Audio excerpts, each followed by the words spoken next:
Start हो गया ना रे? अरे यस। ओके सर, ठीक है।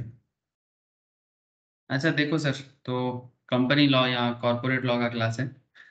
और कंपनी लॉ में सर हम लोग काफ़ी दिनों से एक टॉपिक में डिस्कशंस कर रहे थे last month, that is company management and administrations, है ना। मैं आज थोड़ा सा मैनेजमेंट एडमिनिस्ट्रेशंस को भूल रहा हूँ सर।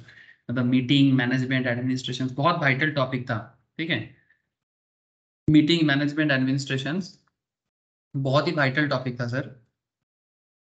अच्छा, जिन लोगों का प्रीवियस कंपनी लॉ बेसिक्स नहीं हुआ है या फिर अगर कुछ भी पुराना क्लासेस है, मैं उनको बैकअप दूंगा ना, तो फिर धीरे धीरे करते रहो और फिर मुझे बताना, मैं आपको ऐड पर करवा लूंगा। तो जैसे कि मैनेजमेंट एंड एडमिनिस्ट्रेशन का अगर मैं बात करूं, तो वहां पर आप लोगों ने ये देखा था कि कंपनी मीटिंग कैसे होता है, ठीक है। कंपनी मीटिंग कैसे करते हैं, कंपनी किस तरह से आपका कोरम क्या होता है, बहुत सारा वाइटल पॉइंट था, ठीक है। एजीएम क्या है, ईजीएम क्या है, वो सब, वो जो मैनेजमेंट एडमिनिस्ट्रेशन का पार्ट था, वो सब मैंने डिस्कस किया था। प्रीवियस जो सेक्शंस मैंने डिस्कस किया था। लेकिन आज ना सर एक न्यू डिस्कशंस करना है, ठीक है। वो मैनेजमेंट एंड एडमिनिस्ट्रेशन से मैंने थोड़ा बाहर निकल गया, बाहर निकल के एक दूसरे पॉइंट में आ रहा हूँ। अच्छा, उसके बारे में क्वेश्चन आंसर डिस्कस तो ऐसे मैं स्टार्ट किया था थोड़ा सा। कुछ क्वेश्चन आंसर मैंने लास्ट वीक डिस्कस करके दिया था, और कुछ क्वेश्चन आंसर बाद में भी करेंगे। आज जो डिस्कस करने जा रहे हैं सर, इस टॉपिक का नाम है acceptance of deposits by companies, ठीक है। सेक्शन वाइज अगर मैं बात करूं, सर आप लोग को स्क्रीन नजर आ रहा है सर? Yes sir. क्या टॉपिक का नाम क्या है कंपनी लॉ में? Acceptance of deposits by companies, okay. अब आपके मन में चल रहा होगा कि सर ये acceptance of deposit by companies कैसे होता है, या फिर ये चीज होता क्या है। तो सबसे पहले मैं आपको इतना बता दूं कि जैसे हम लोग बैंक में एफडी करते हैं, आप लोग इतना जानते हैं ना सर। बैंक एफडी के बारे में सुना है कि नहीं सुना है, इतना मुझे बताओ सर पहले। बैंक में जो फिक्स डिपॉजिट वगैरह होता है, यस सर। है ना। तो बैंक में जैसे एफडी होता है, आप लोगों को पता है, हम लोग मतलब एज ए पब्लिक हम लोग कंपनी में भी एफडी कर सकते हैं। ठीक, जिस तरह से हम लोग बैंक में एफडी कर सकते हैं, उसी तरह से हम लोग कंपनी में भी एफडी करा सकते हैं। सर ऐसा कैसे हो सकता है कंपनी में एफडी, मतलब कंपनी के शेयर में पैसा लगाना सुने हैं ऐसे, इसके पहले भी एक चैप्टर हम लोगों ने कवर किया था, that is share capital and debenture, है ना। तो ये जो टॉपिक है, ये टॉपिक है सर एक्सेप्टेंस ऑफ डिपॉजिट्स के ऊपर। अगर मैं सेक्शन वाइज बात करूं, तो ये कंपनी लॉ में सेक्शन 73, 74, 76 एंड 76A, ठीक है। तो 73 बेसिकली एक्सेप्टेंस के प्रोहिबिशंस के बारे में बात करता है, मतलब कब कोई कंपनी किसी से डिपॉजिट नहीं ले सकता। सर कॉन्सेप्ट वही है, कॉन्सेप्ट वही है, बस लॉ के हिसाब से आपको कुछ बातें समझना है और कुछ नहीं है। कंपनी लॉ एक बहुत लंबा एक कॉन्सेप्ट है सर, जिसमें सेक्शन नॉर्मली अगर सीए में, सीए का बात करूँ तो सेक्शन 1 से लेके एकदम 180 से 170 तक बहुत सारा बात करता है। सीएमए का बात करूँ तो सीएमए इंटरमीडिएट लेवल में एटलीस्ट 130 तक तो बात करता ही है, ठीक है। बाकी फाइनल तक जाते जाते सारा कंपनी लॉ सबको पढ़ना पड़ेगा। सीएस का बात करूँ तो वो तो बहुत ज्यादा पढ़ते हैं सर, एग्जीक्यूटिव लेवल में ही जरूरत से ज्यादा ही सेक्शंस उनके लिए है। तो ये जो सेक्शंस का मैं बात कर रहा हूं आपको, ये है सेक्शन 73, ठीक है, 74, 76 एंड 76A, ओके। अब ये कहता क्या है सर, ये कंपनी का जो डिपॉजिट एक्सेप्ट करने का जो राइट है मार्केट में, उसके बारे में है। आप लोग शेयर के बारे में सुने हो, डिवेंचर के बारे में सुने हो कि कंपनी को पैसा का जरूरत होता है, तो कंपनी क्या करते हैं, कंपनी क्या करते हैं, मार्केट में शेयर इशू कर देते हैं, और फिर वहां से कंपनी क्या करते हैं, शेयर से अपना कैपिटल जुगाड़ करते हैं और उससे अपना बिजनेस चला सकते हैं, और उसके बदले कंपनी अपने शेयर होल्डर को डिविडेंड प्रोवाइड करता है। ये सब आप लोग अकाउंट्स में भी करते हो, कंपनी अकाउंट्स, ठीक है। डिवेंचर अकाउंट्स करते हो आप लोग, ठीक है। सिमिलरली एक वैसा ही एक कॉन्सेप्ट है डिपॉजिट्स। अब देखो यहाँ पर डिपॉजिट्स के बारे में रूल क्या कहता है, फिर मैं आपको रियल लाइफ एग्जांपल्स भी दिखाता हूँ, डोंट वरी, ठीक है। पहले आप रूल्स क्या है वो थोड़ा पढ़ लो, फिर रियल लाइफ में भी चला जाऊंगा सर, बहुत ज़्यादा समय नहीं लगेगा रियल लाइफ में जाने में। मतलब आपको ओरिजिनल कुछ डॉक्यूमेंट्स दिखाने से या न्यूज़ दिखाने से आपको ना समझ में आ जाएगा, अच्छा ऐसा भी होता है, ठीक है। तो acceptance of deposit from the members as well as public at large. Company क्या करता है, ये कंपनी लॉ है सर। कंपनी अपने कैपिटल की जरूरत के हिसाब से पब्लिक एट लार्ज से या फिर मेंबर से, मेंबर मतलब जो ऑलरेडी कंपनी का शेयर होल्डर है, मेंबर मीन्स जो ऑलरेडी कंपनी का शेयर होल्डर है। तो acceptance of deposit from the member as well as public at large is an important source of finance for the corporate sectors. Company के लिए ये बहुत जरूरी सोर्स ऑफ फाइनेंस है। सोर्स ऑफ फाइनेंस मतलब sir, finance का मतलब होता है पैसा का जुगाड़ लगाना। फाइनेंस का मतलब होता है पैसा का जुगाड़ लगाना, और डिपॉजिट एक्सेप्ट करना एक बहुत बड़ा सोर्स ऑफ फाइनेंस है कंपनी के लिए। सर कंपनी फाइनेंस लेके क्या करता है, अरे सर बिजनेस करता है। और फिर बिजनेस करके क्या करता है, अरे जो भी बिजनेस, जो भी कंपनी को ये एफडी देता है, जैसे मानो आप बैंक में पैसा देते हो तो बैंक क्या करता है आपका पैसा लेके, हम लोग जो बैंक में फिक्स डिपॉजिट वगैरह करते हैं, बैंक क्या करते हैं हमारा पैसा, सर लोन के यूज में दे देता है। थैंक यू सर, बैंक किसी को लोन प्रोवाइड कर देता है। तो बेसिकली लोन देना बैंक का क्या है, बिजनेस है ना। तो कंपनी का बिजनेस तो लोन देना नहीं होता है, कंपनी का बिजनेस लोन देना नॉर्मली नहीं होता है। अगर कोई कंपनी बैंक है तो वो लोन दे सकता है, बात को समझे सर। जैसे आप एचडीएफसी बैंक में एफडी करते हो, तो एचडीएफसी बैंक एक बैंक है, बात को समझे। फिर आप बैंक में एफडी कर दिए, फिक्स डिपॉजिट रख दिए। हाँ सर, आप बैंक में फिक्स डिपॉजिट रख दिए, और एचडीएफसी बैंक उस फिक्स डिपॉजिट में आपको 7% 8% कितना रेट चल रहा है सर अभी आजकल एफडी का,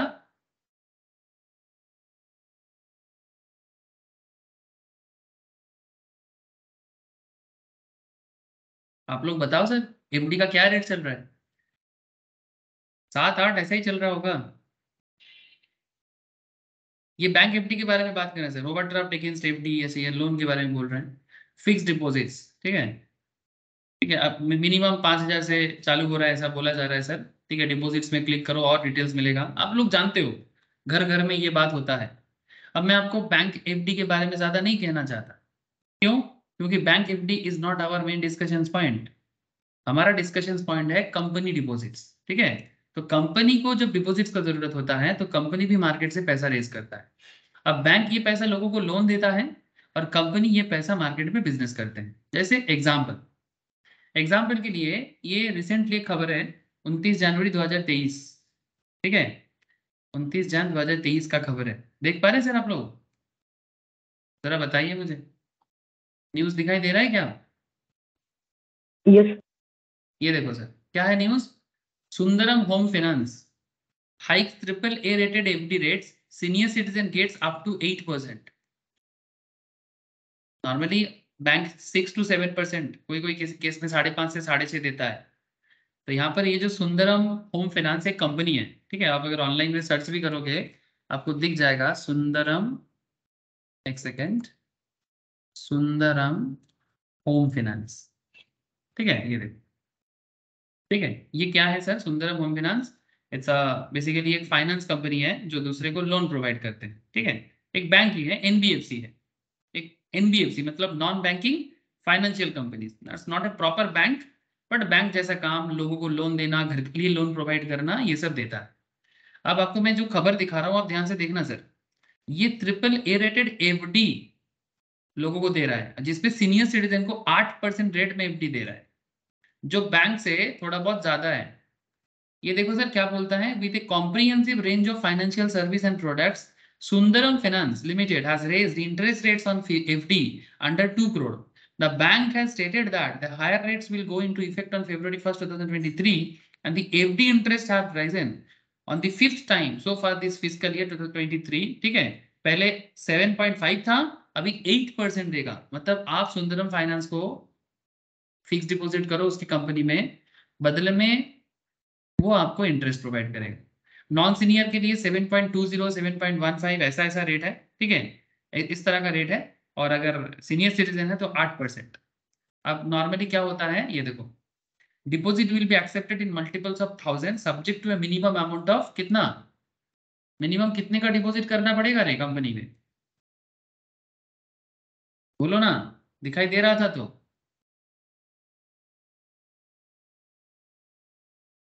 अरे आप लोग समझ पा रहे कि नहीं समझ पा रहे, बोलो।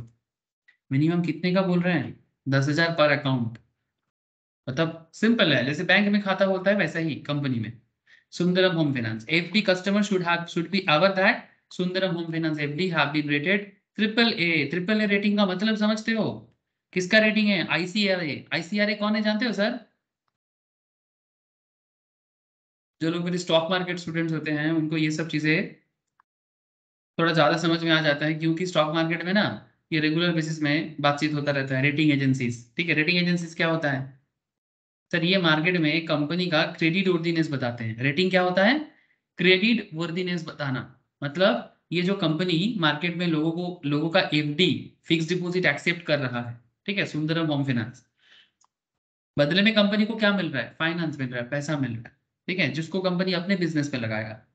लेकिन बात यह है कि जिसका रेटिंग जितना हाई होता है, जैसे triple A is a very high rating, stable है, काफी स्टेबल। आईसीआरए एक रेटिंग एजेंसी है जो दुनिया भर में काम करते हैं सर। आईसीआरए है, केयर है, फीच है, बहुत सारे कंपनी है जो रिसर्च कंपनी है, रेटिंग एजेंसीज हैं। मतलब किसी का क्रेडिट वर्दीनेस बताता है। क्रेडिट वर्दीनेस मतलब बार बार बोल रहा हूँ कि ये कंपनी लोगों से पैसा तो ले रहा है, लेकिन क्या ये पैसा रिपे करने का लायक है? क्या इनके पास इतना पैसा है जिसके बेसिस में वो लोगों का पैसा वापस कर सकता है, लोगों का एफडी विथ इंटरेस्ट रिपे कर सकता है? तो उसमें रेटिंग अच्छा है इसका। और ये इंडिपेंडेंट कंपनीज है, जिसके ऊपर सेबी भी है, सब कुछ देखभाल करते हैं सर, ठीक है। तो इस हिसाब से देखा जाए तो काफी पॉपुलर है इसका रेटिंग एजेंसी, मतलब इसका जो रैंकिंग है, ठीक है, रेटिंग जो है। तो इस हिसाब से ये अच्छा एक कंपनी है। तो इसमें आप देख पा रहे हो कि मिनिमम 10,000 का, बाकी कंपनी क्या है, 1740 crore during its half first half of this year. Sundaram home finance reported net profit of 97 crore का नेट प्रॉफिट किया है लास्ट ईयर में, ठीक है। Leading provider of home loans, लोगों को होम लोन देता है, प्लॉट लोन देते हैं, होम इंप्रूवमेंट एक्सटेंशन के लिए लोन देते हैं, loan secured by property. Sundaram home finance is fully owned subsidiary of Sundaram finance limited, ठीक है। ये काफी बड़ा कंपनी है, पूरा भारत में इनका 110 ब्रांचेस भी है। सो ये बस आपको मैं एक आइडिया दिया कि जब कोई कंपनी, ठीक है, जब कोई कंपनी मार्केट से फिक्स डिपॉजिट लेते हैं उसका क्या पर्पस होता है, उसका क्या पर्पस होता है। तो जस्ट एक आइडिया मैंने आपको दिया, ठीक है। अब ये आइडिया क्यों दिया गया सर? ये आइडिया देने के पीछे का कारण क्या है? क्योंकि कॉर्पोरेट लॉ या कंपनी लॉ, ठीक है, आपको ये जो कंपनी पब्लिक से डिपॉजिट एक्सेप्ट करे कि ना करे, इसके बारे में क्या कहता है ये जानना पड़ेगा आपको, ठीक है। तो जस्ट नॉर्मली अगर मैं बोल के चला जाता तो शायद आप सोचते अरे भाई क्या है डिपॉजिट, क्या है कॉर्पोरेट डिपॉजिट्स। तो मैं आपको थोड़ा समझा दिया, आपने देख भी लिया। ऐसे नॉट जस्ट सुंदरम फाइनेंस, अगर आप ऑनलाइन में देखोगे ना, थोड़ा सा अगर आप गूगल भी करोगे, आपको जस्ट आप लिखो कि कंपनी डिपॉजिट्स, ठीक है, कंपनी, आपको बहुत सारा कंपनी का डेटा मिलेगा सर, जो मार्केट में रिसेंट ट्रेंड में एफडी जनरेट कर रहा है लोगों के लिए। ये देखो सुंदरम है, ठीक है, ये देखो government company makes this fix deposit attractive 8.77%। Tamil Nadu transport development, ठीक है, आईडीएफसी फर्स्ट, ठीक है, वो भी लोगों, आईडीएफसी फर्स्ट तो ऐसे ही बैंक है, ठीक है, लेकिन नॉर्मल कंपनी, बैंक तो एफडी करेगा ही, नॉर्मल कंपनी भी, कोई भी कंपनी इस तरह का करता है। ज्यादातर केस में बैंकिंग बिजनेस या एनबीएफसी बिजनेस में इस तरह का चीजें ज्यादा देखने को मिलता है। नाउ क्वेश्चन इज दैट क्या एक कंपनी एफडी इशू कर सकता है, कब कर सकता है, कैसे कर सकता है, इसका लीगलिटीज के ऊपर फोकस करो sir. So it is therefore necessary to control the companies which invite deposit in order to safeguard the general and wider interest of all those person who offer deposit out of their precious savings, ठीक है। तो public अपना precious savings account, precious जो savings है उसका saving account नहीं बोलेंगे, मतलब इंसान क्या करता है सर, अपने मेहनत से कमाते हैं, खून पसीना से कमाते हैं, फिर उस पसीना का पैसा कहीं पर रखते हैं, ठीक है। अब बदले में वो सोचता है कि थोड़ा मुझे इंटरेस्ट मिल जाए, थोड़ा मैं मार्केट का जो महंगाई है या जो इन्फ्लेशन चल रहा है, चलता है, उसको बीट कर लूँ। जैसे नॉर्मली भारत में 6 to 7% इन्फ्लेशन चलता है। इन्फ्लेशन 6 to 7% का मतलब जानते हो sir?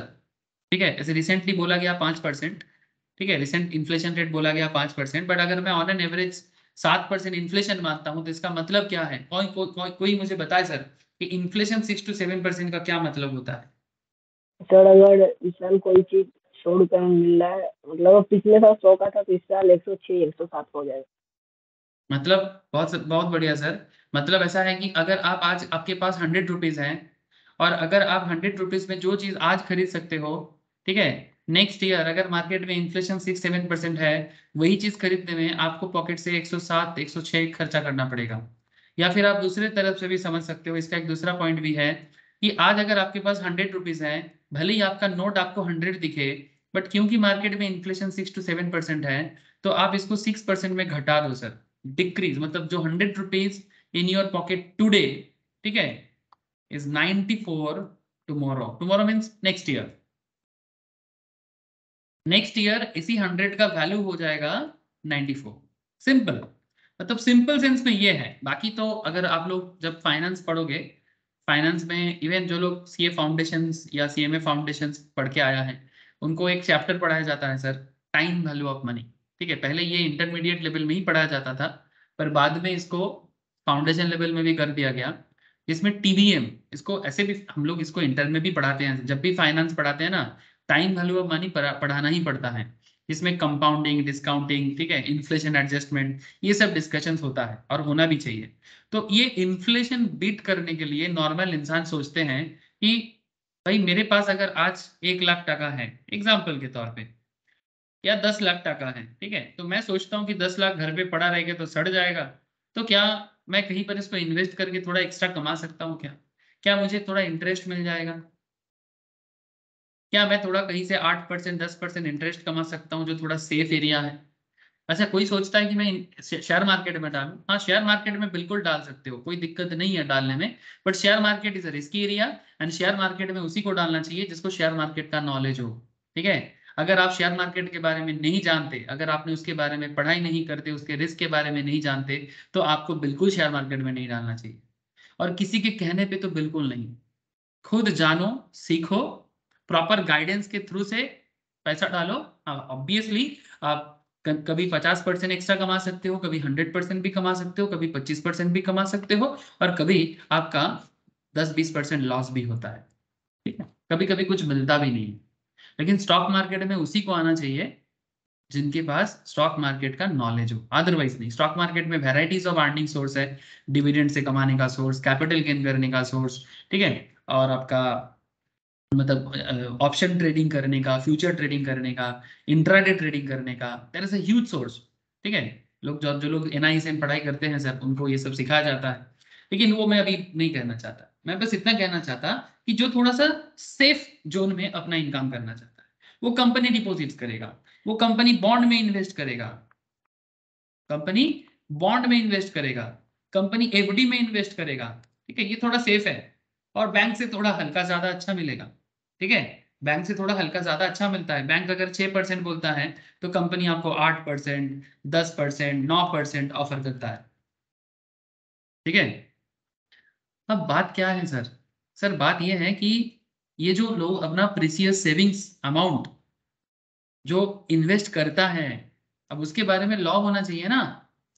The statutory provisions as contained in section 73 to 76A of the Companies Act 2013, hereinafter referred to as the Act, ठीक है, and the companies मतलब basically law का language है, and the companies acceptance and deposit rule 2014, मतलब 2013 act, companies act 2013 ही है ना अभी।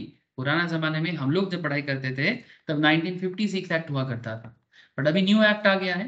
तो 2013 एक्ट और उसके अंदर बाद में deposit acceptance of deposit rule 2014 में डिफाइन किया गया। उसमें एक्सेप्टेंस ऑफ डिपॉजिट्स के बारे में और उसके रिन्यूअल के बारे में रूल को डिफाइन किया गया। ओके सर, आई होप आपको समझ में आया कि ये डिपॉजिट क्या है और डिपॉजिट के बारे में नियम क्यों बनाया गया।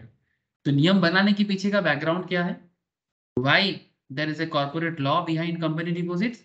बिकॉज पब्लिक का प्रीशियस सेविंग्स सेफ जगह में जाए और जो कुछ भी हो एज पर लॉ हो। ठीक है, बिना नियम कानून का कहीं पर भी पैसा नहीं जाना चाहिए, है ना। तो इसीलिए मतलब लोग अपना सेविंग्स के बारे में सोच समझ के जाता है। मैं आपको रिसेंट कुछ घटना बताता हूँ। जैसे कंपनी क्या करता है, मार्केट से पैसा रेज करता है। जैसे आपको मैं एक इंटरेस्टिंग खबर देता हूँ। आई डोंट नो आप लोग खबर रखते हो कि अडानी का। नहीं। अदानी का, very good sir, thank you, I am very happy with your answer sir. Adani का क्या हुआ, बोल, अदानी का क्या हुआ? उसका 35% शेयर डाउन हो गया है। सर शेयर तो डाउन हुआ उसका, शेयर डाउन हुआ, उसके बारे में और एक, और बाद में जो टॉप पे था, मतलब सेकंड वर्ल्ड का रिचेस्ट था, वहां से भी हट गया है। हाँ वहां से भी घट गया है, ठीक है, वो तो हुआ है क्योंकि शेयर मार्केट काफी बड़ा, लाख करोड़ों में उसका शेयर नीचे गिरा है वैल्यूएशन वाइज। लेकिन इसके पीछे एक हिंडन बार्ग बोल के एक यूएस रिसर्च एनालिस्ट कंपनी है, हाँ, उसने जिस, अफवाह फैला दिया था कि कुछ गड़बड़ किया है। हाँ उसने उसने क्लेम किया, ठीक है, कि अदानी का जो शेयर का वैल्यूएशन है या कंपनी का जो पीएल बैलेंस शीट है उसमें मैनिपुलेटेड है, मतलब जो भी डेटा है वो मैनिपुलेटेड डेटा है। अब देखो, अब इसको बोलने के बाद से मार्केट में एक चहल पहल क्रिएट हो गया, ठीक है। अब इसके बारे में भी प्रूव होगा, थोड़ा समय लगेगा, लेकिन अदानी के पीछे अभी पड़ा है कंपनी, ठीक है। अब वो भी सही हो सकता है, अदानी गलत हो सकता है, या फिर उल्टा भी हो सकता है कि अदानी सही हो वो गलत हो, ठीक है, लेकिन अभी समय लगेगा। अब आगे देखो कि सेबी क्या करता है और कंपनी लेवल में क्या डिसीजन लिया जाता है। लेकिन सबसे बड़ा जो एक इंटरेस्टिंग डिसीजन लिया गया, आपको मैं एक बहुत इंटरेस्टिंग फैक्ट बताता हूँ, कंपनी लॉ रिलेटेड है सर, ठीक है, ध्यान से सुनना बात को। ये चैप्टर रिलेटेड नहीं है, बट एक चैप्टर था, या फिर आप लोग जिन्होंने कर लिया उनको पता है, शेयर कैपिटल एंड डिवेंचर। अरे, जो लोग ये चैप्टर पढ़ के आए हो, इससे पहले शेयर कैपिटल डिवेंचर का चैप्टर पढ़े कि नहीं पढ़ा हम लोगों ने, ये है ना। तो जो लोग एक बार कर चुके हैं उनको समझ में आएगा, जो नहीं किया वो बाद में जब शेयर कैपिटल डिवेंचर पढ़ेगा ना तब भी समझ में आएगा। लेकिन बात फाइनेंस को लेके ही है, मैटर जो है वो फाइनेंस को लेके ही है। जैसे ये भी एफडी भी फाइनेंस के लिए होता है, तो शेयर कैपिटल डिवेंचर भी फाइनेंस के लिए होता है। शेयर कैपिटल मतलब, शेयर मतलब कंपनी का इक्विटी होता है, और डिवेंचर मतलब लोन होता है, और एफडी मतलब फिक्स डिपॉजिट होते हैं। इसका नियम मैं आपको आगे आगे पढ़ के सुनाता हूँ, लेकिन जो रिसेंटली एक घटना घटा है उसके बारे में बोलता हूँ। जब हम लोग शेयर कैपिटल इशू करने के बारे में पढ़े थे सर, उसमें हम लोगों ने दो इंपॉर्टेंट पॉइंट पढ़ा था, एक आईपीओ और एक एफपीओ, याद है सर। दो इंपॉर्टेंट पढ़े ये थे कि कंपनी मार्केट से दो उपाय में शेयर इशू कर सकता है। एक एक कॉन्सेप्ट होता है इनिशियल पब्लिक ऑफर, एक होता है फॉलो ऑन पब्लिक ऑफर। मतलब पहली पहली बार जब कोई कंपनी मार्केट में आता है, स्टॉक मार्केट में, तब उन्हें इनिशियल पब्लिक ऑफर करके मार्केट से शेयर, मतलब शेयर उठाना पड़ता है, कैपिटल रेज करते हैं वो, ठीक है, ठीक जैसे एफडी में भी वो कैपिटल ही रेज करते हैं, शेयर में भी वो कैपिटल ही रेज करते हैं, ठीक है। लेकिन पहली पहली बार जब शेयर रेज करते हैं उसे आईपीओ कहते हैं, दूसरी दूसरी बार या तीसरी तीसरी बार जब करते हैं तो उसे एफपीओ कहते हैं। एफपीओ मतलब sir follow on public offer, okay. Now अब ये एफपीओ में ही एक बहुत बड़ा कांड हुआ है, क्यों? क्योंकि अदानी ने एक 20,000 करोड़ का एफपीओ लाया था। ऑलरेडी मार्केट में इसका एडवर्टाइजमेंट, इसका हर तरह का न्यूज, मतलब जो भी इसका advertisement process, under writing concept, आप लोग अंडर राइटर के बारे में भी अकाउंट्स में पढ़ते हो या पढ़े होंगे या पढ़ोगे एडवांस अकाउंट्स में। अंडर राइटर कौन होते हैं? जो मार्केट से कंपनी का पैसा रेज करने का काम करते हैं, उन्हें अंडर राइटर कहते हैं। ये सब भी मैं शेयर कैपिटल डिवेंचर चैप्टर में पढ़ाया था, हु इज अंडर राइटर, ठीक है। अब यहाँ पर क्या है कि 20,000 करोड़ का जो एफपीओ है, अदानी उसको विदड्रॉल कर लिया, लेकिन आपको पता है सर ये पूरा का पूरा पैसा उनको मिल गया था। लेकिन क्यों अदानी ने विदड्रॉल कर दिया? 20,000 करोड़ मिल गया था उनको, अदानी को चाहिए था, अदानी एंटरप्राइज को, लेकिन उन्होंने कर दिया, मतलब उसको, मतलब बेसिकली वो छोड़ दिया उसको। क्यों? इसके पीछे मेन रीजन ये है, ये क्योंकि अदानी के बारे में हिंडनबर्ग ने एक बहुत बड़ा क्लेम किया कि अदानी का जो पीएल बैलेंस शीट है उसमें काफी सारा वैल्यूएशंस डुप्लीकेट है, या फिर मैनिपुलेटेड है, या फिर इन्फ्लेटेड है, ठीक है। ये जानबूझ के बढ़ा के रखा गया है ताकि बिजनेस में उनको लोन मिलने में सुविधा हो। अब ये सब्जेक्ट टू प्रूव है, समय लगेगा। ऐसे ऑडिटर ने, चार्टर्ड अकाउंटेंट ने तो ऑडिट किया, कॉस्ट ऑडिटर ने प्लांट में ऑडिट किया, तो फिर अगर ऐसा क्लेम है तो मतलब चार्टर्ड अकाउंटेंट या कॉस्ट ऑडिट का रिपोर्ट या कंपनी सेक्रेटरी का जो सेक्रेटरियल रिपोर्ट सब गलत है ना। कहाँ से मिलता है? एनुअल रिपोर्ट से। तो अब देखो अदानी को ही बोल रहे कि भाई हमारा ऑडिट तो डेलॉयट कर रहे हैं, बिग फोर करते हैं, तो बिग फोर तो एक इंटरनेशनल फर्म है, तो फिर हम लोग इतना भी कुछ गड़बड़ नहीं करते जितना कि आप बोल रहे हो, अभी अदानी का मानना है। लेकिन देखो अभी समय लगेगा ये सब चीजों में। लेकिन हिंडनबर्ग बोलते बोलते शेयर का वैल्यू 29% गिर गया है, 29%। उसके कारण अदानी एंटरप्राइज का शेयर 2100 में आके रुका सर। मैं आपको दिखाता हूं, अब देखो क्या हुआ, क्या केस क्या हुआ देखो। क्यों अदानी ने विड्रॉल कर लिया? अदानी एंटरप्राइज, ठीक है। आप देखो, ये शेयर मार्केट क्लास में मैं शेयर रिलेटेड बात करता हूँ, बट यहाँ पर मैं लॉ रिलेटेड बात कर रहा हूँ। देखो, तो यहाँ पर देखो कहाँ चला गया अदानी एंटरप्राइज, 2100 नहीं सर, ये देखो सर, 2100 से भी नीचे गिर के 1500 में आ गया, ठीक है। 1500 से आ गया, फिर से थोड़ा सा बढ़ा है, 1000 में आ गया था, फिर 1500 में चला गया। 5 दिन का बात कर रहा हूँ, देखो किस तरह से 3000 का शेयर 1000 फिर 1500 में आके रुका है। मतलब आप समझ रहे हो कि बहुत बड़ा खेल चल रहा है। मतलब ये स्टॉक मार्केट का रिस्क है, लेकिन इसके पीछे लीगलिटीज है। अब पॉइंट इज दैट कि जब इसका शेयर 2100 में चल रहा था और अदानी ने जो एफपीओ मार्केट में लॉन्च किया था, follow on public offer, share capital raise करने के लिए, तब उसका दाम रखा गया था 3112। लेकिन तब हिंडनबर्ग का रिपोर्ट नहीं आया था। यूएस का जो रिसर्च कंपनी का जो रिपोर्ट है, जो अदानी के सामने उसने क्वेश्चन रखा है, वो रिपोर्ट नहीं आया था। रिपोर्ट आने से पहले ही एफपीओ लॉन्च हो गया था, सेबी ने भी परमिशन दे दिया था। एक एक शेयर का दाम रखा गया था 3100 से 3200 के बीच में। अब इसको बैंड बोलते हैं, ठीक है, बैंड प्राइस। लेकिन आप मुझे एक चीज बताओ कि जिसका एफपीओ का दाम है एक 3100, जस्ट बात को समझो, एफपीओ का दाम है 3100, तो एग्जिस्टिंग शेयर होल्डर मार्केट में अगर उसको 2100 में मिल जाता है, तो फिर वो 3100 में लेना उसके लिए घाटा नहीं हो जाएगा? क्योंकि मार्केट प्राइस 2100 है। Hello, yes sir.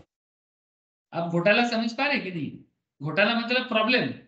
क्योंकि हिंडनबर्ग का रिपोर्ट आया तो अदानी का शेयर धड़ाधड़ सेल होता गया, और सेल होते होते शेयर का दाम गिरते गिरते आज के डेट में 1500, कल था 2100, ठीक है, कल या परसों का डेट था 2100 समथिंग, 1 फरवरी का। अब कॉन्सेप्ट इज दैट कि अदानी का जो शेयर है उसका दाम अदानी ने खुद रखा था एफपीओ में 3100 पर शेयर। 3100 पर शेयर उसने खुद उसका दाम रखा था। अब प्रॉब्लम क्या हो गया सर? सर प्रॉब्लम ये हो गया, जो शेयर मार्केट में 2100 है, 2100 या 1500 है, अगर वो शेयर किसी को मार्केट एफपीओ के थ्रू से, फॉलो ऑन पब्लिक ऑफर के थ्रू से 3100 में लेना पड़े, तो ये एक मोरल कॉन्ट्रडिक्शन नहीं हो जा रहा है? इसीलिए इसीलिए अदानी ने डिसीजन लिया कि हमको ये पैसा नहीं चाहिए अभी, ठीक है। क्योंकि क्योंकि पब्लिक को ये मतलब मन में दुख होगा, जो भी पैसा तो बहुत लोगों ने दे दिया था, इशू भी हो चुका था, लेकिन उसने विथड्रॉल कर दिया कि उसको नहीं चाहिए, और जो कुछ भी हुआ एज पर कंपनी लॉ के हिसाब से उन्होंने विथड्रॉल किया। अब इसीलिए गौतम अदानी ने एक्सप्लेन किया why he was forced to withdraw 20,000 crore FPO. बाकी आप जाके रिसर्च कर सकते हो, ये सब इकोनॉमिक टाइम्स से मैंने बताया। इकोनॉमिक टाइम्स की आप कोई भी फाइनेंशियल न्यूज़पेपर में चले जाओ, आपको सारा इंफॉर्मेशन अवेलेबल होगा सर। ओके, अब ये सब खबर रखा करो सर, ठीक है। अब ऐसा और भी खबर है, खबर मतलब केस स्टडीज।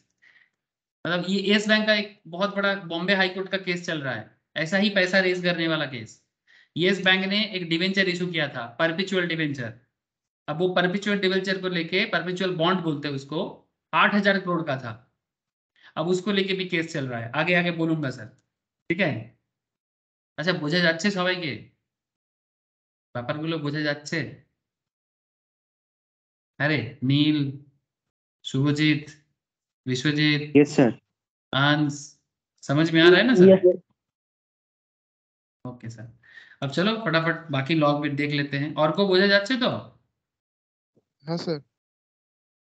अब देखो सर, अब ये सेक्शन 73 से 76 ए में फोकस करता है। सर ये सब कहानी बोलने का क्या जरूरत था? अरे कहानी नहीं समझोगे तो फिर पढ़ने का इंटरेस्ट कभी नहीं आएगा। और लॉ में कितना भी पढ़ा दो, जब तक खुद नहीं पढ़ोगे तब तक कोई फायदा नहीं। क्योंकि इतना बड़ा लॉ का पेपर जब तक अपने इंटरेस्ट से स्टूडेंट नहीं पढ़ेगा ना, वो कभी भी लॉ नहीं समझ पाएगा। मेरा काम है आपका इंटरेस्ट ग्रो ग्रो करना, और आपको हकीकत के साथ थोड़ा जोड़ देना। बाकी तो आप धीरे धीरे खुद ही बनाओगे सर। आगे देखो सर, तो 73 से 76 ए, अब डिपॉजिट्स के बारे में बात करते हैं, ठीक है। तो सर्टेन इंपॉर्टेंट टर्म्स एक्सप्लेन, जैसे कि डिपॉजिट्स क्या है। सबसे पहले तो डिपॉजिट्स के बारे में कहाँ बोला गया है? सर इसके बारे में बोला गया है section 2 subsection 31 of the act. The term deposit includes any receipt of money by way of deposit और लोन और इन एनी अदर फॉर्म, ठीक है। ये एक रिसिप्ट भी हो सकता है, जो कंपनी में पब्लिक जमा करते हैं, या फिर एक तरह का लोन भी हो सकता है, ठीक है, और any other form by a company, but does not include such categories of amount as may be prescribed in consultation with reserve bank of India. अगर रिजर्व बैंक ऑफ इंडिया किसी पर्टिकुलर मैटर को deposit से अलग रखना चाहते हैं as per RBI, अगर किसी को डिपॉजिट नहीं मानना है तो उसको साइड किया जाएगा। The above definition of deposit is inclusive one. It includes any money received by way of deposits, loan, in any other form.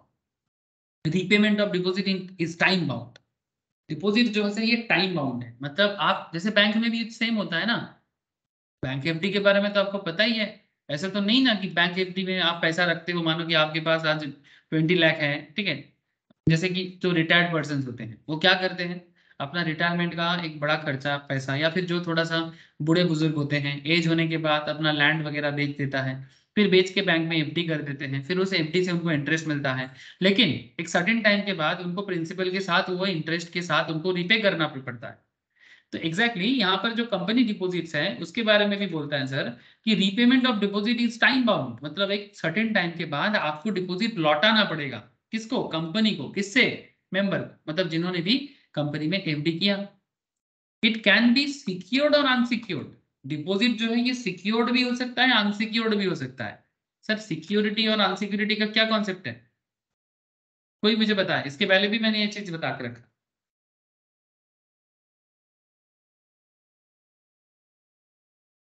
अरे सर सिक्योर्ड में एसेट पे चार्ज किया होता है। Thank you sir, very good. Secured में asset पे charge create कर देगा, ये भी एक चैप्टर है चार्ज, ठीक है, एक सेक्शन से चार्ज के ऊपर बताएंगे सर, इसके बाद ही चार्ज में आएंगे। सिक्योर्ड में चार्ज क्रिएट कर देगा। चार्ज क्रिएट करने से क्या होगा सर? चार्ज क्रिएट करने का मतलब ये होता है कि अगर बाई चांस कंपनी, जैसे मानो यहाँ पर आपको जो मैं बता रहा था सुंदरम फाइनेंस, सुंदरम फाइनेंस मानो 10,000 का कंपनी एफडी ले रहा है, किससे? पब्लिक से। अब पवर्स bank FD up to 5 lakh या फिर कोई उससे भी ज्यादा ले रहा है, जो भी अमाउंट है, ठीक है, जैसे Sundaram finance AAA rated FD rate, senior citizen get up to 8%, इस तरह का जो भी है। अब मानो कि बाद में ऐसा हो रहा है कि कंपनी उस फिक्स डिपॉजिट्स में जो अमाउंट रिटर्न करना है वो रिटर्न करने में सक्षम नहीं हो रहा है, क्योंकि कंपनी का बिजनेस किसी कारण से खराब हो गया। तो चार्ज क्या होता है? कंपनी अपने एसेट्स, कंपनी अपना एसेट्स उस फिक्स डिपॉजिट होल्डर के नाम पे चार्ज क्रिएट कर दे। जो भी कंपनी को फिक्स डिपॉजिट देगा, जैसे मानो कि अगर मैंने, मानो सर ने, मानो अंश ने, मानो विश्वजीत ने, मानो शुभजीत, ठीक है, ठीक है, क्या किया? कंपनी में एफडी करवाया। अब कंपनी अगर बाई चांस भी फेलियर हो जाता है तो कंपनी क्या कर रहा है? चार्ज क्रिएट कर रहा है, ठीक है। मानो कि सर का जो एफडी है, मेरा जो एफडी है उसमें चार्ज है। अब मानो मैंने कंपनी को 5 लाख दिया, 10,000 करके मिनिमम, ऐसे 5 फोल्ड में मैंने दिया, टोटल 5 लाख मैंने मानो दे दिया। 5 नहीं, 50 फोल्ड 5 लाख का। 5 लाख का कोई एसेट जो कंपनी के पास होगा, ऑब्वियसली कंपनी का कोई कार हो सकता है, 10-12 एसी हो, एयर कंडीशन हो सकते हैं, एनीथिंग, ठीक है, कार हो सकता है, एयर कंडीशन हो सकता है, कुछ भी जिसका मार्केट वैल्यू हो, जिसको बेच के मार्केट से कुछ पैसा मिल जा रहा हो, ठीक है, इस तरह का कोई भी चीज में कंपनी क्या करेगा? चार्ज क्रिएट कर देगा। इससे क्या फायदा? जब कंपनी बंद की कगार में आएगा, जिनका सिक्योर्ड है ना, वो कंपनी का एसेट्स बेच के अपना पैसा मार्केट से रिकवर कर सकता है, और जिनका अनसिक्योर्ड है, जिनका अनसिक्योर्ड है उनको कुछ नहीं मिलेगा। हाँ एक चीज है आपको मैं बता दूं, जो सिक्योर्ड होता है उसका रेट, एफडी रेट ना, एफडी रेट या लोन रेट कम होता है। बात समझे ना? FD is also type of loan, it includes any money received by way of deposit और लोन, लोन भी हो सकता है, ठीक है, जैसे कि बॉन्ड के थ्रू से कंपनी करता है, चाहे एफडी हो चाहे लोन हो, सिक्योर्ड भी हो सकता है, अनसिक्योर्ड भी हो सकता है। तो नॉर्मली क्या होता है, सिक्योर्ड होने से एफडी रेट थोड़ा लो होता है, और अनसिक्योर्ड होने से लोन का रेट थोड़ा सा हाई होता है। मतलब अगर सिक्योर्ड में 8% बोलता है तो अनसिक्योर्ड में शायद आपको 9.5% बोल देगा। अब कोई मतलब आपके मन में चल सकता है कि सर तो फिर लोग अनसिक्योर्ड में पैसा क्यों देगा, सिक्योर्ड में ही देगा। ऐसा आपके मन में चल रहा था ना, नहीं चल रहा था? अरे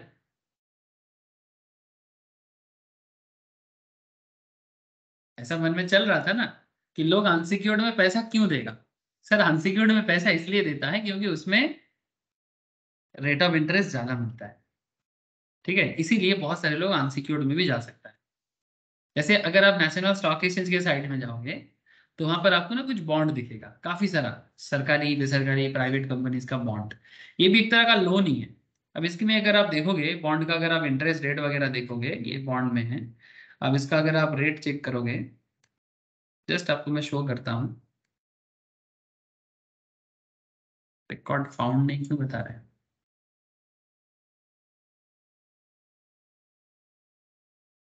कॉर्पोरेट बॉन्ड्स, ठीक है, corporate bond basically company bond issue कर लेता है। कुछ इस तरह का देखने में होता है सर। अगर आप देखो ना यहाँ पर आपको ये परसेंटेज रिटर्न के बारे में दिखेगा, देखो 9.7.9%, ठीक है। अगर आप थोड़ा सा और नीचे जाओगे आपको ये देखो सर 12% भी दिख जाएगा। Yes bank limited bond issue किया है सर, ये देखो दिखाई दे रहा है क्या? एवरेज यील्ड बता रहा है 11.96, लास्ट रेट 12%। मतलब काफी हाई रेट में दे रहा है। क्यों? क्योंकि यस बैंक का मार्केट पोजीशन अच्छा नहीं है।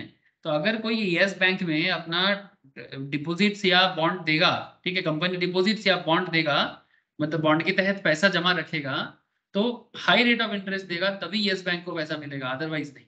तो जब जब सिक्योरिटी उतना मिल नहीं रहेगा या फिर उतना क्रेडिट वर्थिनेस नहीं रहेगा, आप देख सकते हो इंटरेस्ट रेट हाई जा रहा है।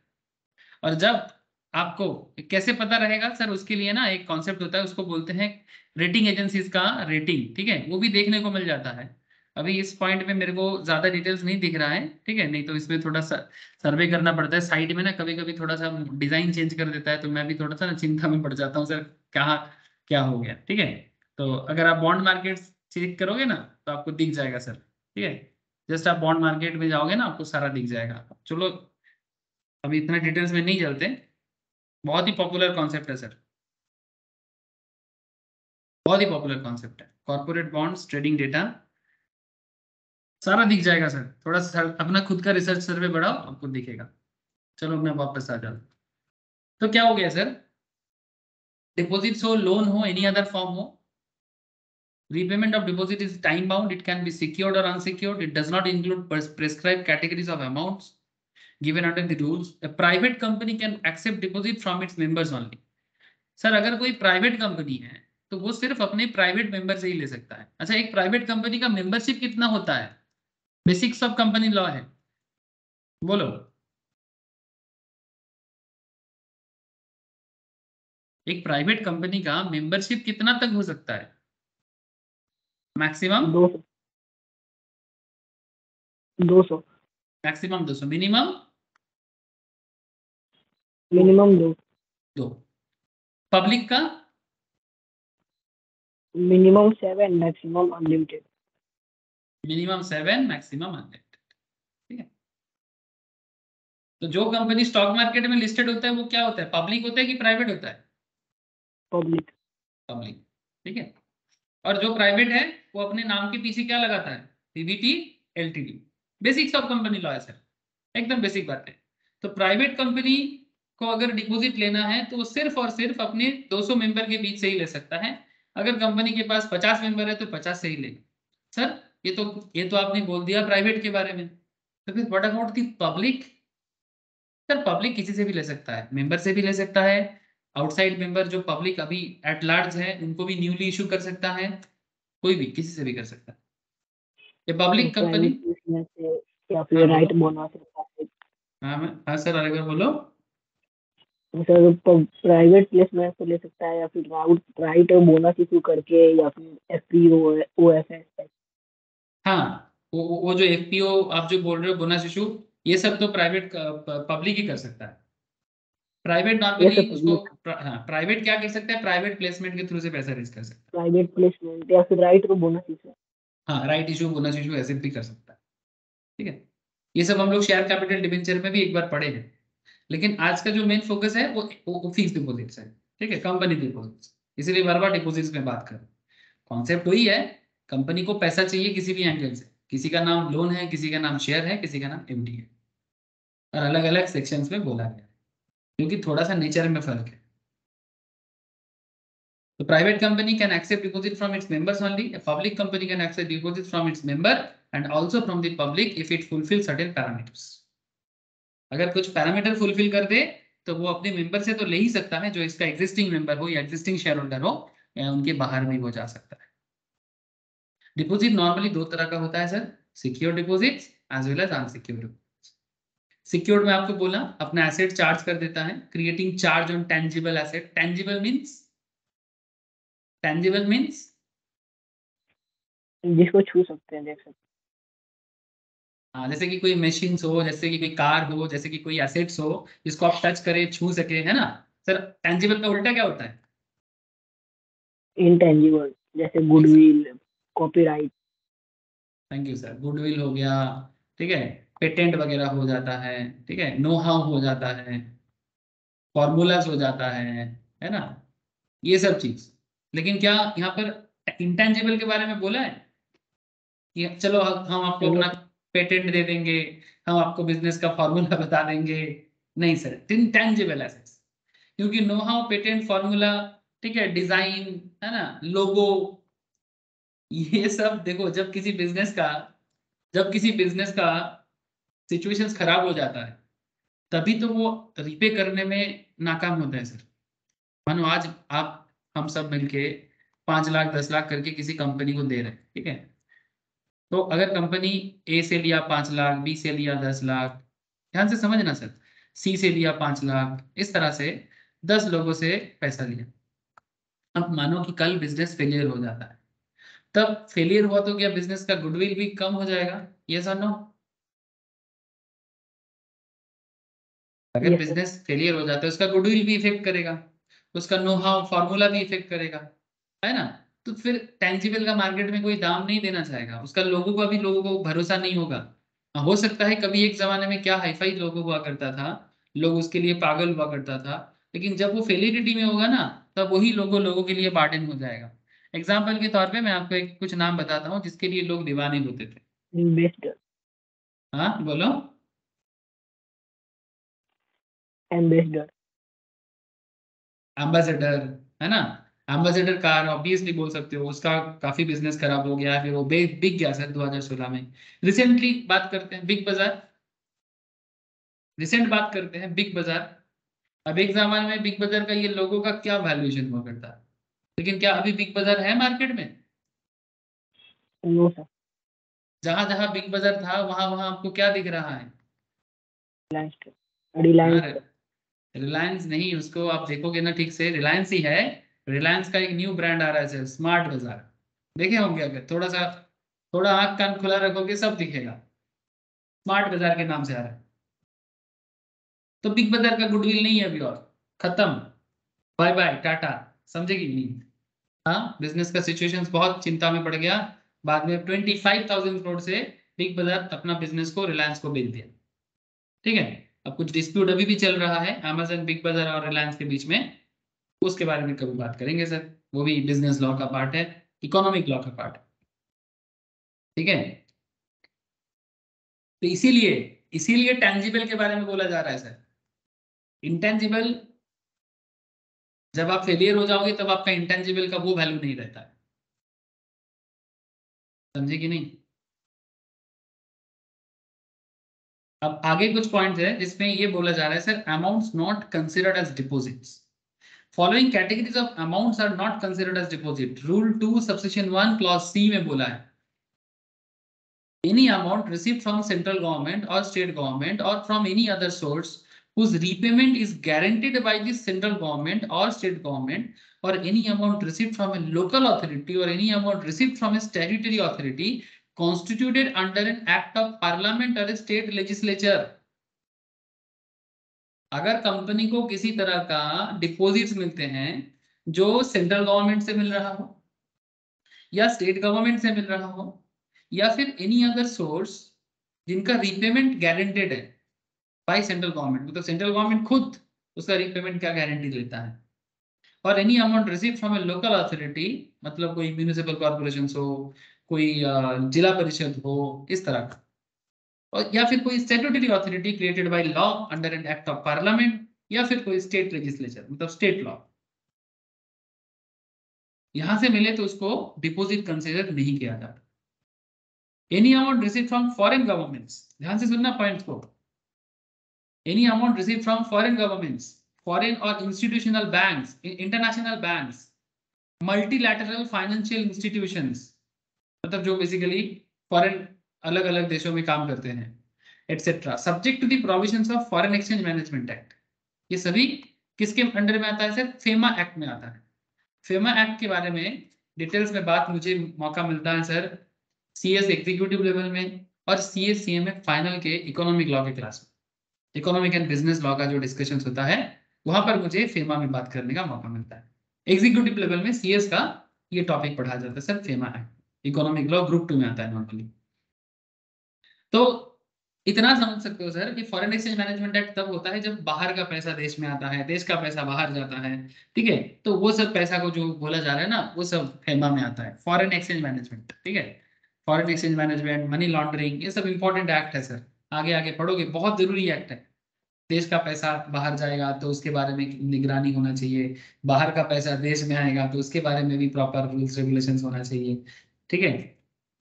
ओके चलो, उसको उतना डिटेल्स में जरूरी नहीं है अभी, बस इतना याद रखो कि फॉरेन गवर्नमेंट से मिले या फॉरेन इंटरनेशनल बैंक या मल्टीलैटरल फाइनेंशियल इंस्टीट्यूशन से मिले, ठीक है, तो वो भी डिपॉजिट्स नहीं माना जाता है।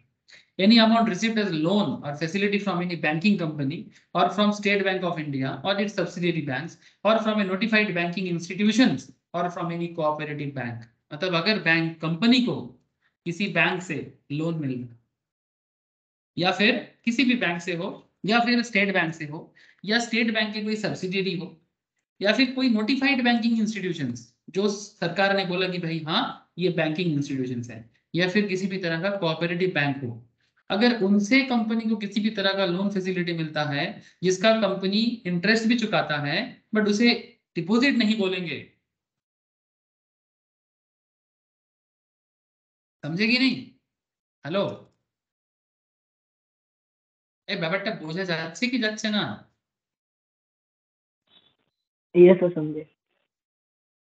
Any amount received against issue of commercial paper, sir ये क्या होता है कॉमर्शियल पेपर? सर ये एक शॉर्ट चेक, टर्म, हाँ बोलो। मतलब चेक या बिल चेक रिसीवेबल डी। नहीं सर, ये एक शॉर्ट टर्म, ये फाइनेंस में पढ़ा जाता है सर डिटेल्स में, short term capital market instrument है, कैपिटल मार्केट इंस्ट्रूमेंट, ठीक है। अब इसमें क्या होता है, कैपिटल मार्केट या मनी मार्केट भी बोलते हैं, इसमें क्या होता है बोले तो commercial paper normally high credit worthiness के बीच में होता है। अब हाई क्रेडिट वर्दिनेस क्या है? नॉर्मली क्या होता है, कमर्शियल पेपर एक कंपनी दूसरे कंपनी के लिए इशू करता है, मतलब उनका अमाउंट बहुत हाई होता है। अगर देखते हैं मार्केट में कोई न्यू कमर्शियल पेपर का कहानी है तो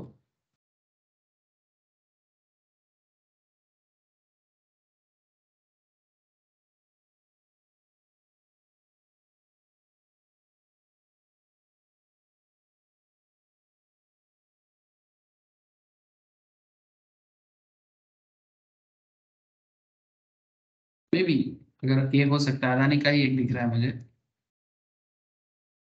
1500 crore of Adani Enterprise short-term debt to mature by April 27. The fall was triggered by shorter seller Hindenburg's research acquisitions, तो वही पॉइंट है।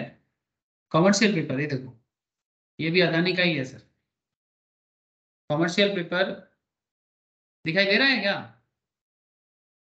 Hello, yes sir.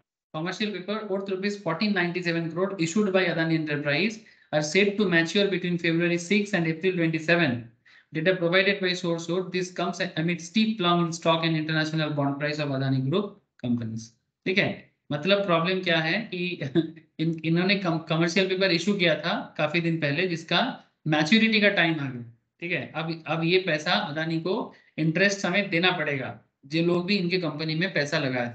ये बहुत ही शॉर्ट पीरियड ऑफ टाइम में जब कंपनी को बहुत हाई अमाउंट का जरूरत पड़ता है ना सर, ठीक है, जब शॉर्ट पीरियड ऑफ टाइम में जब किसी कंपनी को पैसा का जरूरत पड़ता है तब कॉमर्शियल पेपर इशू करते हैं, और इनका पैसा देते हैं कोई दूसरा कंपनी, ठीक है। और इनमें इंटरेस्ट रेट भी हाई होता है, इंटरेस्ट रेट भी मार्केट के किसी भी बैंक वगैरह से भी हाई होता है, समझ रहे हैं सर। जैसे H D F C bank नहीं sir, H D F C, जो एच डी एफ सी का पहला ऑर्गेनाइजेशन था हाउसिंग डेवलपमेंट फाइनेंस कॉर्पोरेशन, बाद में ये बैंक बना है, बट पहले ये हाउसिंग डेवलपमेंट कॉर्पोरेशन बना था। इसने प्लान किया to raise funds by issuing commercial paper maturing in 1 year, 1 साल में मैच्योर होगा। 3 margin banker said on Thursday. Margin banker मतलब अंडर राइटर, जो कंपनी का ये पैसा रेज करने में मार्केट में हेल्प करेगा, उसका प्रमोशंस करेगा, अलग अलग कंपनीज को बोलेगा कि भाई इनको इतना पैसा चाहिए, आप दे सकते हो तो दो। तो देखो क्या बोला है, India's Housing Development Finance Corporation plans to raise funds by issuing commercial paper maturing in 1 year. 3 margin bankers है। The non-banking finance company, non-banking क्यों? क्योंकि बैंक तो HDFC नहीं है, HDFC अलग है और HDFC बैंक अलग है। बार बार बोल रहा हूँ सर, अब अगर ऑनलाइन में सर्च करोगे आपको HDFC का शेयर अलग दिखेगा, ऐसे उसमें इनका मार्च हुआ है, HDFC शेयर प्राइस अगर आप देखोगे तो आपको अलग दिखेगा, रिसेंटली मार्च हो गया है, ठीक है। लेकिन एचडीएफसी एक अलग एंटिटी था, ठीक है। तो फिलहाल इसको अलग से नहीं दिखा रहा है, लेकिन अलग दिखाता था, ठीक है। जैसे आप देखो यहाँ पर the non-banking finance company will offer is 7.88% on this issue and has received commitment of rupees 6.50 billion rupees, इतना पैसा चाहिए। so far this है, the notes are rated A1 plus, CRISIL मतलब ये जो रेटिंग एजेंसी है उन्होंने A1 plus इनको रेटिंग दिया है, ठीक है। 81.3600 $1 का वैल्यूएशन है। अब हिसाब लगा लो 79.89 मिलियन का क्या कॉन्सेप्ट होता है, ठीक है। समझ गए sir?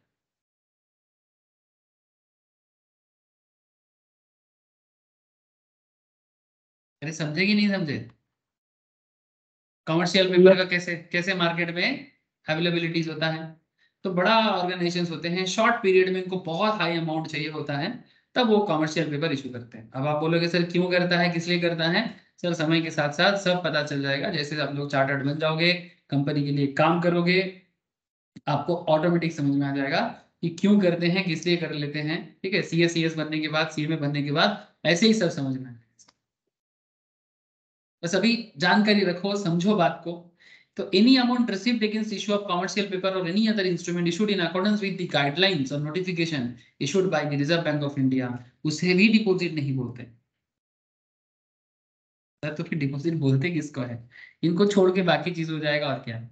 Any amount received by a company from any other company, any amount received any and held pursuant to an offer made in accordance with the provisions of the act towards subscription to any securities including share applications money or advance towards allotment of securities pending allotment। Sir ये क्या है? जब company market में share issue करता है तो subscription मिलता है ना उनको, सब्सक्रिप्शन मनी। तो क्या बोलते हैं sir, any received and held pursuant to an offer made in accordance with the provisions of the act towards subscription of to any securities including share application money or advance towards allotment of securities pending allotment so long as such amount is appropriated only against the amount due on allotment of the securities applied for।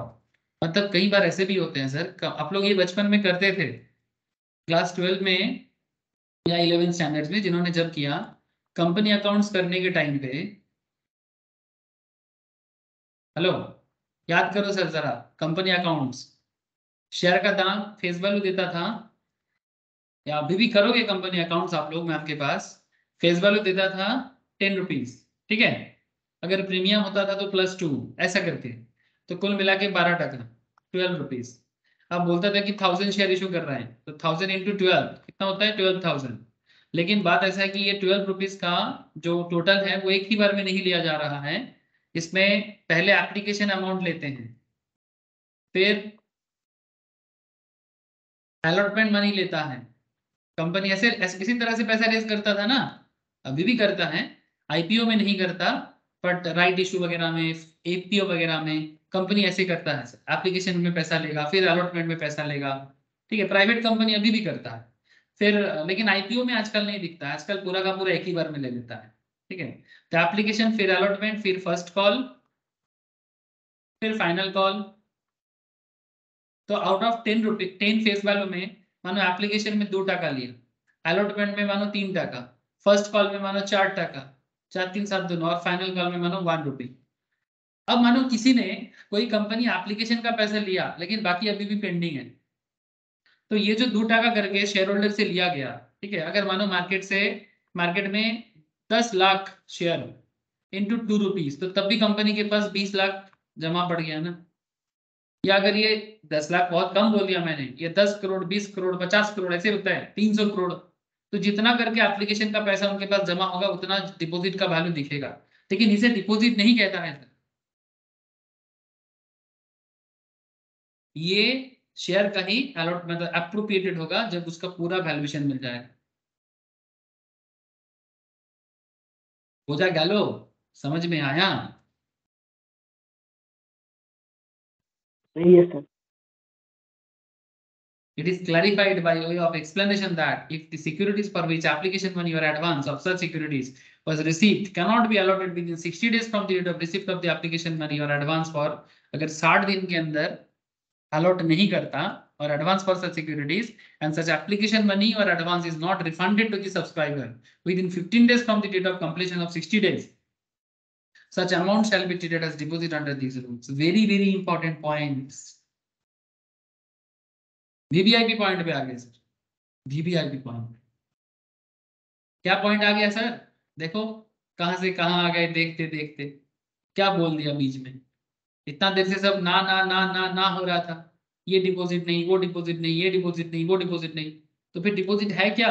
अब देखो ये deposit हो गया। क्या कहता है? अगर कोई कंपनी किसी भी मेंबर से या नॉन मेंबर मतलब पब्लिक एट लार्ज से किसी भी तरह का डिपॉजिट मतलब किसी भी तरह का शेयर इशू के नाम पे नहीं, शेयर इशू करने के लिए बोला था, तो शेयर इशू का पैसा जो है वो रिसीव कर लिया, ठीक है। तो क्या कहता है sir? It is clarified bye way of explanation that if the security मतलब क्या हो सकता है? शेयर हो सकता है, डिवेंचर हो सकता है, बॉन्ड हो सकता है, हाँ, any kind of share, debenture, bond, anything, और फॉर विच एप्लीकेशन मनी और एडवांस, either application या एडवांस मनी और such securities received and cannot be allotted, receive तो कर दिए लेकिन वो अलॉट नहीं हुआ पर्टिकुलर, मतलब शेयर जिसको भी शेयर मिलता है ना, अलॉटमेंट नहीं हुआ, कितने दिन के अंदर नॉर्मली करना चाहिए? 60 दिन के अंदर। आपको मैं दिखाऊंगा, चलो हम दिखा देते हैं। क्या नहीं दिखाऊं सर, और क्या दिखाऊं, पागल हो जाऊंगा, आप भी पागल हो जाओगे सर, इतना मत दिखाओ, अभी अभी बोलोगे, अभी देखते देखते पागल हो जाएंगे। जैसे कंपनी का आईपीओ आता है, एग्जाम्पल एपीओ के बारे में मैंने आपको बोला ही आज, अदानी का कंपनी का आईपीओ आता है सर। जैसे अभी आईपीओ का मार्केट का सेंटीमेंट बहुत ही अलग से अलग चल रहा है, इसलिए आईपीओ डेट नहीं निकाला रहा है सर, ठीक है। अब देखो कुछ दिन पहले तक लास्ट आईपीओ आया था, ये देखो अदानी एंटरप्राइज का फॉलो ऑन था, लेकिन विथड्रॉल हो गया, आप लोगों को पता है। उससे पहले सा पॉलीमर्स लिमिटेड बोल के, उससे पहले radiant cash management, Elin electronics limited, ठीक है, और भी कंपनीज हैं अगर आप देखोगे, global health, Bikaji, fusion micro finance, DCX, बहुत सारे कंपनीज का नाम आपको दिख रहा होगा, है ना सर। तो ये सब कंपनी अपने आप को शेयर मार्केट में लिस्टेड करने के लिए अपना आईपीओ लॉन्च किया, इनिशियल पब्लिक ऑफर। तो उन्होंने अपना शेयर का दाम, ये सब बातें मैं शेयर कैपिटल डिवेंचर में भी बोला। अब मानो आजकल ये क्या होता है, जैसे 61 से 65, अब इसका एक डेट होता है पर्टिकुलर, इसका एक डेट होता है, सेबी के साइट में जाओगे तो सारा डिटेल्स ऐसे ही मिलेगा, लेकिन अगर आप सिर्फ मैं जीरोधा से दिखा दे रहा हूँ आपको, जैसे 30 दिसंबर को आईपीओ डेट आया था, 4 जनवरी के अंदर पूरा प्रोसेस कंप्लीट होना चाहिए। ये देखो इशू पीरियड था 30 दिसंबर से 4 जनवरी, अलॉटमेंट फाइनलाइज हो जाना चाहिए 9 जनवरी के अंदर। मतलब जिनके लिए भी शेयर का पैसा रिसीव किया है, अगर कंपनी उनको शेयर देता है तो देने के लिए उनको अलॉट करना पड़ेगा। बात समझ में आ रहा है कि नहीं आ रहा है? जब आप लोग शेयर मार्केट में इन्वेस्टमेंट करना चालू करोगे, जो लोग नॉर्मली शेयर मार्केट का पढ़ाई करते हैं मेरे पास, ऑलरेडी वो लोग इन्वेस्ट करना, ट्रेडिंग करना चालू कर दिए, आप लोगों में से भी शायद कोई हो सकता है, मुझे नहीं पता, बट अगर वो करता है, ठीक है, तो उनको बहुत अच्छे से पता होता है कि ये सब चलता कैसे प्रोसेस। अगर मानो आपने इन्वेस्ट किया, लेकिन जरूरी नहीं कि हर इन्वेस्टमेंट में आपको कंपनी सब्सक्रिप्शन दे। ऐसा भी हो सकता है कि कंपनी आपको अलॉट नहीं किया शेयर। कब ऐसा होता है? जब कंपनी का ओवर सब्सक्रिप्शन चलता है, जो कंपनी बहुत ही हाई वैल्यूएशन होता है ना, तो कंपनी सर्टेन लेवल तक ही पैसा ले सकता है। मतलब जो उनका मिनिमम है उतना तो उनको मिलेगा ही। अगर बहुत हाई डिमांड है तो हो सकता है कि जरूरत से ज्यादा लोगों ने अप्लाई कर दिया है, लेकिन कंपनी उतना पैसा रख नहीं सकता। एक सर्टेन लेवल तक प्रोराटा अलॉटमेंट करके या ग्रीन शो ऑप्शंस करके हो सकता है। उसके बाद अगर ज्यादा पैसा है तो कंपनी को सारा का सारा पैसा लोगों को लौटाना पड़ेगा। तो जिनको भी कंपनी शेयर अलॉट नहीं करेगा, ऐसा मेरे साथ भी रिसेंटली हुआ है। मैंने कुछ कंपनी में इन्वेस्टमेंट के लिए अप्लाई किया था आईपीओ प्रोसेस में, बट मुझे शेयर नहीं मिला। ठीक है, तो जब मुझे नहीं मिला तो मेरे को अलॉट नहीं करेगा, और अगर अलॉट नहीं करेगा तो मेरा पैसा मुझे रिफंड करेगा, और अगर मुझे अलॉट करेगा तो मेरे को शेयर मिल जाएगा। अब मानो कि यहाँ पर जो बात कर रहे हैं कि शेयर में किसी ने अप्लाई किया, शेयर में किसी ने अप्लाई किया, चाहे आईपीओ हो या एफपीओ हो या राइट इशू हो, जो भी हो, लेकिन कंपनी ने उनका पैसा उनको अलॉट नहीं किया, उनको उनको, उनको कंपनी शेयर अलॉट नहीं किया। ठीक है, अब शेयर अलॉट नहीं किया तो क्या कहता है company law? It is clarified by way of explanation that if the securities for which application money or advance for such securities was received cannot be allotted within 60 days from the date of receipt of the application money or advance for such securities, मतलब share हो, debenture हो, ठीक है, उस application के नाम के चलते जो भी आपने कंपनी ने रिसीव किया, not refunded to the subscribers within 15 days from the date of completion of 60 दिन। जैसे ही कंपनी का 60 दिन कंप्लीट हो जाता है, बात समझे? जैसे ये 4 जनवरी डेट है कंप्लीशन, 4 जनवरी से 60 दिन, 60 दिन के बाद भी, अगर 60 दिन के भीतर भी अगर कंपनी ने उनका पैसा उनको नहीं लौटा है, इसके बाद आपको और 15 दिन का टाइम मिलेगा कंपनी को।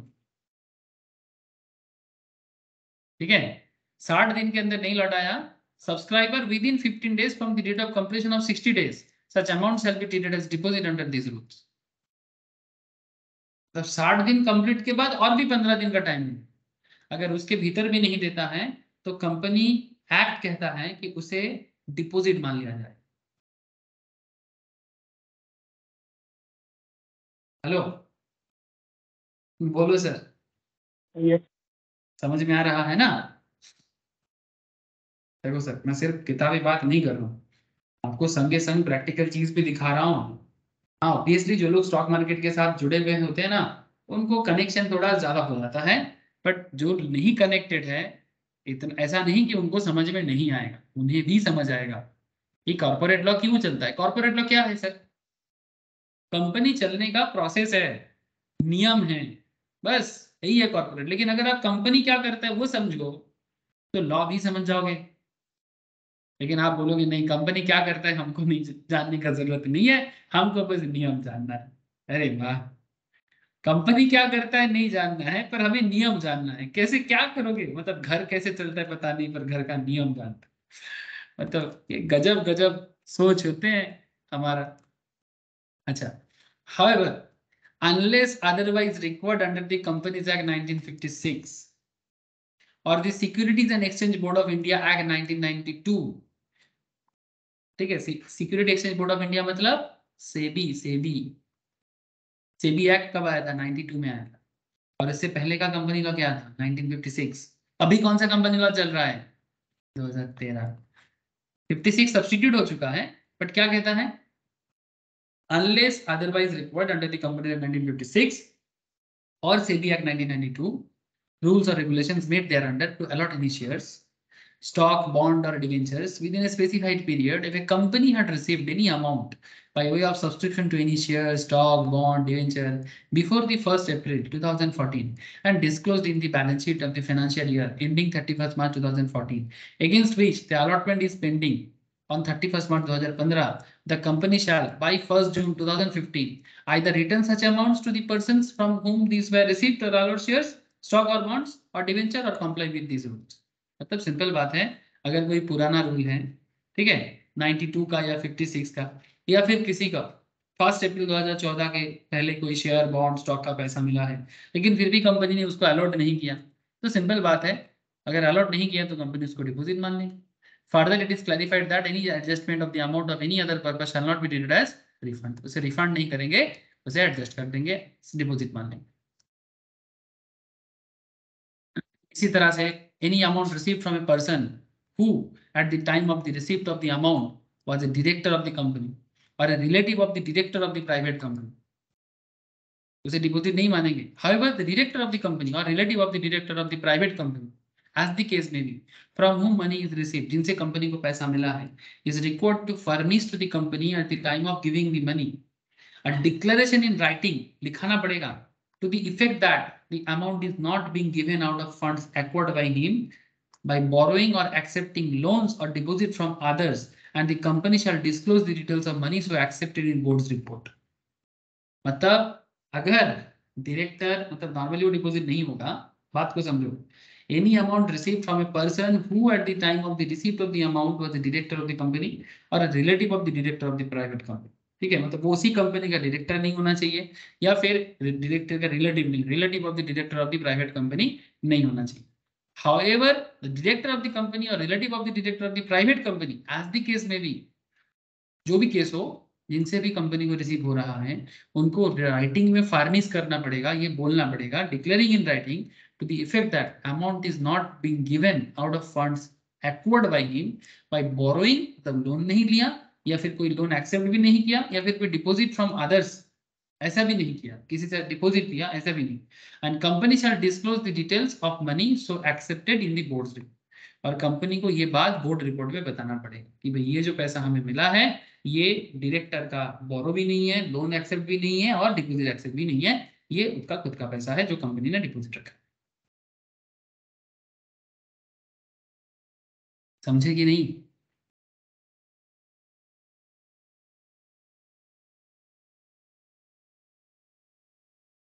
समझे कि नहीं सर, बोलो। Yes sir. और भी कुछ पॉइंट्स है? Any amount raised by the issue of, सारा पॉइंट जानना चाहिए क्योंकि एग्जाम में कोई भी पॉइंट उठा के सवाल कर सकते हैं। Any amount raised by the issue of bonds or debenture secured by a first charge or charge ranking pari passu with the first charge on any asset, ठीक है। चार्ज का मतलब आपको मैं बोला था ना, हाँ, चार्ज का मतलब क्या होता है सर, बोलो एक बार मुझे। अरे चार्ज का मतलब मैंने आपको कुछ ही देर पहले बोला, सर सिक्योर कर देना किसी एसेट को, सिक्योर कर देना, थैंक यू, ठीक है।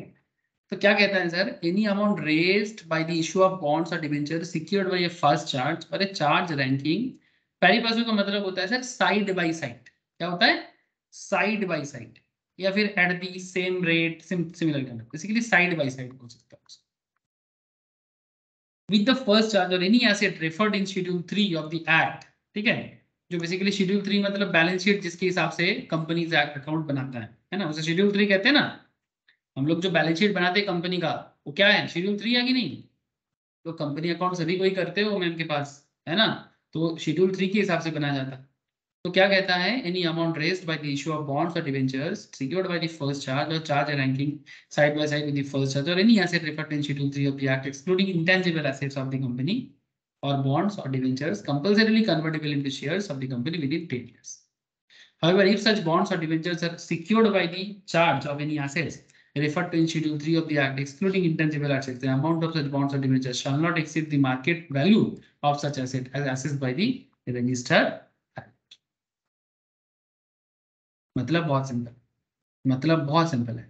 अगर कंपनी कोई पैसा रेज करता है, ध्यान से समझो, अगर मार्केट से कंपनी कोई पैसा रेज करता है, बट किस जरिए रेज कर रहा है, बॉन्ड इशू करके या डिबेंचर इशू करके। सर बॉन्ड और डिबेंचर क्या होता है, सर लोन, कंपनी को पब्लिक से डिबेंचर मिलता है, पब्लिक क्या करता है, कंपनी को लोन देते हैं, तो पब्लिक जब कंपनी को लोन देता है तो बदले में कंपनी उनको इंटरेस्ट प्रोवाइड करती है। ये बात मैंने कहाँ पर डिटेल्स में कहा, share capital and debenture chapter में, ठीक है। बस इतना समझ लो, बॉन्ड भी वही चीज होता है सर, जो मैं अभी आपको एनएसी बॉन्ड में दिखा रहा था कि कंपनी मार्केट में बोलते कि भाई मैं इतना परसेंटेज में लोगों को लोन प्रोवाइड करूंगा, इंटरेस्ट प्रोवाइड करूंगा, बदले में आप मुझे डिबेंचर दो। तो इतना कह रहा है कि sir any amount raised by issue of bonds or debenture secured by a first charge, मतलब उसमें चार्ज क्रिएट किया गया है, या side by side first charge or any assets refer to in schedule 3 जो भी बैलेंस शीट में है, एक्सक्लूडिंग इंटेंजिबल, इंटेंजिबल को छोड़ के, जो आपको पहले भी बोला। क्या कहता है, उनको छोड़ के अगर कोई भी बॉन्ड डिवेंचर कंपनी इशू कर रहा है या फिर उस पर कोई चार्ज भी क्रिएट है, asset of the company of the bond और debenture compulsorily convertible into shares. Company को जो बॉन्ड और डिवेंचर इशू करेगा, अगर कंपनी उसको रिपे नहीं करता है टाइम तो उसको 10 साल के अंदर विद इन 10 ईयर्स उसे शेयर में कन्वर्ट करना पड़ता है। अगर रीपेमेंट बाकी रह जाता है तो वो शेयर होल्डिंग हो जाता है कंपनी में, किसका, जिसका भी बॉन्ड और डिवेंचर है।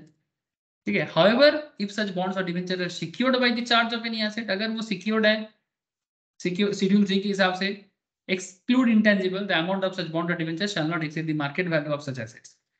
तो उसका बॉन्ड और डिवेंचर का वैल्यू एसेट के मार्केट वैल्यू से ज्यादा नहीं होना चाहिए, जो भी रजिस्टर्ड वैल्यू है उसको एसेस करेगा।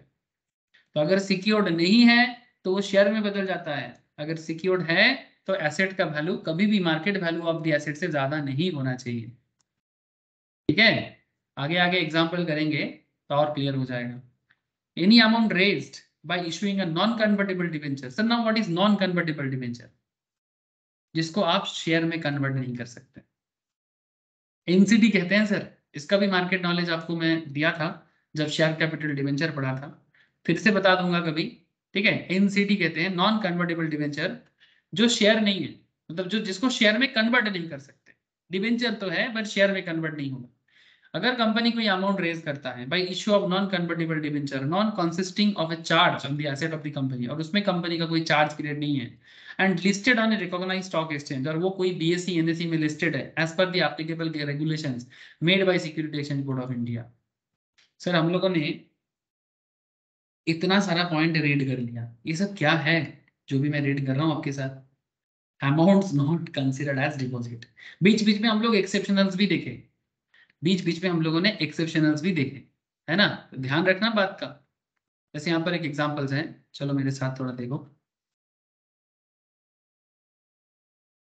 2,50,000 received from Mr. Raghu, an employee of the company who is drawing annual salary of 2 lakh under a contract of employment with the company in nature of non-interest bearing security deposit.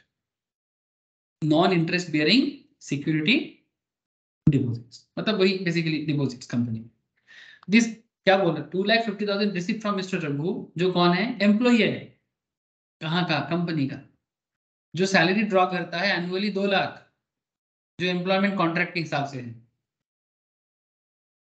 with the company in the nature of non-interest bearing security deposit. This amount received by company from employee Mr. Raghu will be considered as deposit in terms of subclause 10 of the said rule, as amount received is more than his annual salary under a contract of employment with the company in nature of non-interest bearing security deposit. ये एक non interest bearing security deposit है और इसे deposit कहा जाएगा। और सबसे बड़ा बात, इसका वैल्यूएशन उसके सैलरी से भी ज्यादा है।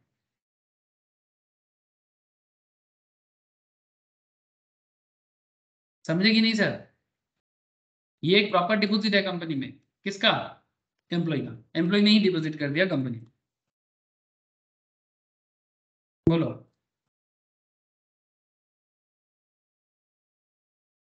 और साथ में ये भी कहता है any non interest bearing amount received और हेल्ड इन ट्रस्ट, उसको ट्रस्ट के सहारे रखना पड़ता है company. Any amount received in the course of for the purpose of the business of the company, अगर कंपनी कोई भी अमाउंट बिजनेस के लिए लेता है, ठीक है, साथ में ये भी कहता है as an advance for the supply of goods or provision of service accounted for in any manner whatsoever provided that such advance is appropriated against supply of goods or provision of service within a period of 365 days from the date of acceptance of such advance. However, in case of any advance which is subject matter of any legal proceeding before any court of law, the said time limit of 365 days shall not apply. अगर किसी चीज में case वगैरह चल रहा है तो 365 दिन से भी कम टाइम माना जा सकता है। तो बेसिकली ये पूरा जो लिस्ट मैंने आपके साथ रीड किया, ये लिस्ट है कि किसे डिपॉजिट नहीं कहा जाता है, किसे डिपॉजिट नहीं कहा जाता है। लंबा लिस्ट, ठीक है। आप लोगों को बस इतना मैं बोलूंगा कि आप लोग एक बार जरूर गो थ्रू करें, आप लोग एक बार जरूर गो थ्रू करें कि डिपॉजिट नहीं है, और बीच बीच में आपको ये भी पता लग जाएगा कुछ एक्सेप्शनल भी है जिसे डिपॉजिट नहीं माना जाता। ऐसा और भी पॉइंट है, एक बार गो थ्रू करो, ठीक है, तो आप लोगों को समझ में आएगा कि डिपॉजिट की लिस्ट में क्या क्या नहीं आता है। कितना तक पॉइंट है सर? 17 तक पॉइंट है। ठीक है, 17 तक पॉइंट है, 17 नहीं, सॉरी 15 18 तक, टोटल 18 पॉइंट आपको मिलेगा। जैसे 18 नंबर पॉइंट क्या कहता है? Any amount received by a company from an alternate investment fund. Domestic alternate investment fund क्या होता है जानते हो सर? सब फाइनेंशियल टर्म्स है, सारा का सारा टर्म्स जो है ना सब फाइनेंशियल टर्म है, रियल लाइफ में यूज भी होता है। मतलब आपको म्यूचुअल फंड में नहीं डालना है, ठीक है, ये एक अल्टरनेट इन्वेस्टमेंट फंड बोला जाता है, इस टाइप ऑफ म्यूचुअल फंड, ठीक है, बट उसे म्यूचुअल फंड नहीं कहा जाता। जैसे कि उसका पैसा किसी इंफ्रास्ट्रक्चर में डाला जाएगा, ठीक है, किसी दूसरे बिजनेस में डाला जाएगा, domestic venture capital fund, infrastructure investment trust, IIT बोला जाता है इसे, इंफ्रास्ट्रक्चर इन्वेस्टमेंट फंड। मतलब वो जो फंड का पैसा है वो किसी रोड बनाने में, कोई इंफ्रास्ट्रक्चर डेवलपमेंट करने में, ठीक है, रियल एस्टेट इन्वेस्टमेंट ट्रस्ट में, mutual fund registered with securities and exchange board of India, इनके थ्रू से। तो ये भी जो पैसा है ये भी डिपॉजिट नहीं है, ये भी डिपॉजिट नहीं है। तो क्या डिपॉजिट नहीं है उसके बारे में बोला, तो इसको छोड़ के अगर कोई भी अमाउंट होगा वो डिपॉजिट है। जैसे यहाँ पर और एक बोला, देखो, any amount receive by way of A subscription in respect of A cheat under the chit fund act 1982। आप लोग चीट फंड पढ़ा है कि नहीं, सुना है कि नहीं सुना चीट फंड? अरे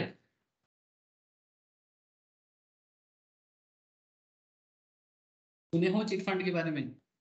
शारदा, पश्चिम बंगाल में तो, ये पश्चिम बंगाल में बहुत बड़ा बड़ा केस बना है सर चीट फंड के ऊपर। हाँ, पश्चिम बंगाल में चीट फंड के ऊपर बहुत बड़ा बड़ा केस बना है, शारदा केस, रोज वैली केस, बिहार में भी हुआ है, सहारा। हाँ, तो क्या प्रॉब्लम क्या है ये सब चीजों में? सर चीट फंड एक ओरिजिनल, चीट दो तरह का होता है सर, एक होता है CHIT चीट और एक होता है CHEAT चीट, ठीक है। तो ये जो चीट फंड है ना, चीट का मतलब होता है छोटा फंड, वो अलग बात की चीट फंड के थ्रू से लोगों को चीट, लोग चीट हो गए, चीट फंड के जरिए लोग चीट हो गए, that's a different part sir. But what is chit fund? Sir ये एक तरह का सेविंग्स को ही रोटेट करने का कॉन्सेप्ट है। हमारे देश में इसका बहुत बड़ा देखा गया है सर, लेकिन रिसेंटली चीट फंड मेंटेनेंस बहुत खराब हालत हो गया है, इवन RBI सेबी भी मना कर रहा है। Chit fund is a type of rotating savings and credit association system practice in India, Bangladesh, Sri Lanka, Pakistan, Asian countries. Cheat fund scheme may be organized by financial institutions or informally among friends, relatives or neighbors. In some variations of cheat funds, the savings are for a specific purpose and cheat funds are often microfinance organizations also. मतलब ये अपने पास कुछ fund होते हैं और लोगों से fund raise भी करते हैं और उनको इंटरेस्ट का भी बोलते हैं कि हम इतना दे देंगे उतना दे देंगे, ठीक है, पैसा डबल हो जाएगा, हाँ ट्रिपल हो जाएगा ऐसा, ठीक है। तो रिसेंटली इसके ऊपर काफी सारा सिचुएशंस बना है और स्पेशली हमारे वेस्ट बंगाल में तो रिसेंटली बहुत बड़ा बड़ा सिचुएशंस हुआ है, पैसा बेसिकली अनऑर्गेनाइज तरीके से हुआ है सर, ठीक है। और उसके चलते सेबी ने कुछ बार बार बोला भी था, लेकिन करंट गवर्नमेंट उसको ध्यान नहीं दिया, लोगों से पैसा रेज किया गया ये बोल के कि भाई आपको इतना दे देंगे उतना दे देंगे, लेकिन पैसा देना तो छोड़ो, सारा पैसा फिल्म इंडस्ट्री में चला गया, मतलब ये बंगाल फिल्म इंडस्ट्री में चला गया, ठीक है। ये देखो क्या बोलता है, cheat means a transactions whether called cheat fund, chitti, kuri or by any other name or by any under which a person enters into an agreement with a specified number of person that every one of them shall subscribe a certain sum of money by way of periodical installments over a definite period and that each such subscriber shall in his turn as determined by lot or by auction or by tender or in such other manner as may be specified in the cheat agreement be entitled to be prize. मतलब सभी कोई एक certain amount of पैसा जमा करते हैं उनपे और फिर एक लॉटरी या लॉट होता है, लॉटरी होता है, फिर उनपे उसको फंड दिया जाता है। तो इस तरह से चीट फंड कॉन्सेप्ट चला है सर, बहुत चला है। कभी मैं चीट फंड के ऊपर आपको थोड़ा और डिटेल्स में बात कर लूंगा, ठीक है। इसके ऊपर चीट फंड एक्ट भी बना। हाँ बोलो सर। फ्रीडम 251 फोन का जो था वो भी शायद चीट फंड था। फ्रीडम था जो फोन का हुआ था सर, वो तो मुझे एग्जैक्टली नहीं पता, जो फोन मिला नहीं किसी को ना। हाँ हाँ, वो स्कैम जो कर दिया, ठीक है, वो तो स्कैम कर दिया ठीक है। Since cheat fund payments are not insured by the government, the system is a riskier method of savings than using a bank savings account. तो चीट फंड लोग सरकार मना करता है आजकल पूरा का पूरा, क्योंकि ये बैंक उतना मतलब बैंक सिस्टम में नहीं होता है ये सब चीजें, ठीक है। तो जो भी हो, लेकिन ये भी कह रहे हैं सर चीट फंड एक्ट के तरह से नॉर्मली 1:20 रेशियो अगर किसी के पास 20 करोड़ होता है तो वो 1 करोड़ मार्केट से रेज कर सकता, सॉरी 1 करोड़ है तो 20 करोड़ रेज कर सकता है, ऐसा कॉन्सेप्ट में चलता है। बट आजकल ये सब बिजनेस को मना करता है सेबी भी, ठीक है। बस स्टेट गवर्नमेंट अगर नहीं सुनेगा तो मुश्किल है। अच्छा देखो, तो ये भी सब, ये भी डिपॉजिट नहीं है। Any amount received by the company under any collective investment scheme in compliance with regulations framed in SEBI, वो भी नहीं है। Any amount of 25 lakh rupees or more received by a startup company by way of convertible note, convertible note means convertible into equity shares or repayable within a period not exceeding 10 years from the date of issue in a single tranche from a person, उससे भी deposit नहीं मानेंगे। मतलब अगर कोई startup, मतलब कोई newly build business जिसको स्टार्टअप या इनोवेटिव आइडिया के लिए स्टार्टअप कहा जाता है, उनको अगर किसी से 25 लाख मिलता है, ठीक है, या फिर उससे ज्यादा, ठीक है, तो बाद में उसको शेयर में कन्वर्ट कर सकते हैं, जो 10 साल के अंदर कर देना चाहिए, ठीक है। या वो सिंगल ट्रांस में हो या फ्रॉम ए पर्सन, मतलब एक पर्टिकुलर ट्रांच में होता है कि आप उसे शेयर में कन्वर्ट कर दो अगर आप उनको शेयर का परसेंटेज नहीं दे पाते हो तो बेसिकली ये भी डिपॉजिट नहीं। तो इनको छोड़ के अगर कोई भी अमाउंट है जो जैसे कि बैंक में जमा होता है, जैसे कि हमको बोला कि वो सिक्की मतलब इंटरेस्ट के साथ भी हो सकता है, नॉन इंटरेस्ट भी हो सकता है, किसी कंपनी के पास किसी का भी पैसा है तो उसे डिपॉजिट करेंगे। आगे आगे आपको मैं डिपॉजिट के बारे में और भी बात एग्जांपल दूंगा, बट आई होप कि आपको डिपॉजिट के साथ कंफ्यूज ना होने लायक बहुत सारा पॉइंट मैंने बताया, ठीक है। सबसे इंपॉर्टेंट एक कॉन्सेप्ट था कि अगर किसी ने कंपनी में पैसा, कंपनी अगर किसी का पैसा वापस नहीं करता है शेयर अलॉटमेंट के टाइम पे, तो उसे कंपनी डिपॉजिट मान लेते हैं। तो ये जो कॉन्सेप्ट है ना सर कंपनी लॉ के अंदर, ये समझना पड़ता है, क्योंकि कंपनी लोगों से फाइनेंस के नाम पे अलग अलग टाइप ऑफ पैसा उठाते हैं, और ये जो अलग अलग पैसा उठाया और फिर अगर बाई चांस नहीं दिया, ठीक है, रिपे नहीं किया, तो उसे गवर्नमेंट की तरफ से डिपॉजिट्स के तौर पे मान लिया जाता है, ठीक है। Any renewal or acceptance of fresh deposit on or after 1st April 2014 shall be in accordance with the Companies Act 2013। 1st April 2014 के बाद अगर कंपनी कोई भी रिन्यूअल डिपॉजिट्स लेते हैं तो उसका रूल जो है वो 2013 कंपनीज एक्ट के तहत ही होना पड़ेगा, ठीक है। ये डिपॉजिट एक्ट के तहत तो मतलब कंपनी डिपॉजिट्स के अंदर डिटेल्स में कंपनी का बोल रहा है। साथ में ये भी बोलता है डिपॉजिटर कौन है, ठीक है। Depositor means,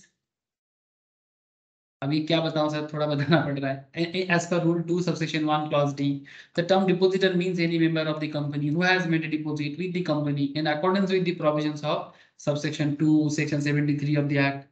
Any person who has made a deposit with public company in accordance with the provisions of section 76 of the act. In other words, any member or a private or a public company who has deposited money, जिसने भी company में पैसा जमा करा with his company is a depositor. Any person, even if not a member of the company, who has deposited money with the public company is also a depositor. ये तो समझ में आ ही रहा है आपको, पहले ही मैंने आपको मेन बात जो है ना सर, वो मैंने आपको स्टार्टिंग में ही बोल दिया, ठीक है। अब बाकी जो आपको पढ़ना है वो तो बस रूल है। अब एलिजिबल कंपनी के बारे में बोला कि कौन कौन डिपॉजिट रख सकता है, ठीक है, और कौन नहीं, किसको किसको प्रोहिबिट करता है और किसको किसको एग्जेम्प्ट करता है। Prohibit provisions and exempted companies, prohibit provisions and exempted companies, उसके बारे में एक लिस्ट दिया, ठीक है। यहाँ पर बोला देखो एग्जेम्प्टेड कंपनीज में कौन कौन है, मतलब जिनको एग्जेम्प्ट कर दिया। नॉन बैंकिंग मतलब जो डिपॉजिट तो लेते हैं बट उनको इसके अंदर नहीं रखा गया, जैसे कि एनबीएफसी, जैसे कि हाउसिंग फाइनेंस कंपनी, जैसे कि banking company. Other companies are specified by the central government in consultation with RBI, ठीक है, तो इनके लिए एग्जेम्प्ट कर दिया। अब आगे आगे आपको ये पढ़ना पड़ेगा सर कि ये जो डिपॉजिट्स है, ये जो प्रोहिबिट प्रोविजंस है, सबसे पहले तो ये जानना पड़ेगा सर एलिजिबल कंपनी क्या होता है, मतलब कौन कौन डिपॉजिट रख सकता है।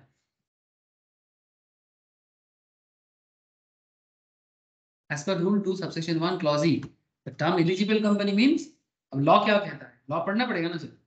Rule 2 subsection 1 clause E, eligible company means a public company as referred to in section 76 subsection 1, जिसका net worth having a net worth of not less than 100 crore rupees, 100 crore के नीचे नहीं होना चाहिए, या फिर turnover of not less than 500 crore rupees and which has obtained the prior consent in general meeting company अपनी general meeting में, मैंने रिसेंटली आपको एजीएम का क्लास कंप्लीट करवाया, ठीक है, कंपनी अपने जनरल मीटिंग में कंसेंट लेगा, prior consent in general meeting member के बीच में, by means of special resolutions and also file the said resolutions, और जो भी रेजोल्यूशंस, ये सब मैंने पढ़ाया रिसेंटली, मीटिंग क्या होता है, रेजोल्यूशंस के, इसीलिए मैंने पढ़ा दिया क्योंकि मुझे पता था कि ये रेजोल्यूशंस मीटिंग बार बार तंग करता है, इसीलिए मैंने रिसेंटली यही टॉपिक कवर किया आप लोग, जनरल मीटिंग एंड रेजोल्यूशंस वाला टॉपिक। तो consent in general meeting by means by special resolutions. अब स्पेशल रेजोल्यूशंस कब बनता है आप लोगों को पता है सर, है ना, जिनका नहीं हुआ है सर ये सब क्लासेस या मिस हो चुका है, वो प्लीज मेरे से लिंक लो और कवर करो जनरल मीटिंग या management administrations, and also file the said resolutions with the register of companies before making any invitation to the public for acceptance of deposit। तो कोई भी कंपनी को डिपॉजिट करने से पहले ये सब कंडीशन फुलफिल होना पड़ेगा। अगर मैं टर्नओवर का बात करूं तो 500 करोड़ का टर्नओवर कम से कम होना चाहिए, और नेट वर्थ मतलब कंपनी का वैल्यू कम से कम 100 करोड़ का होना चाहिए।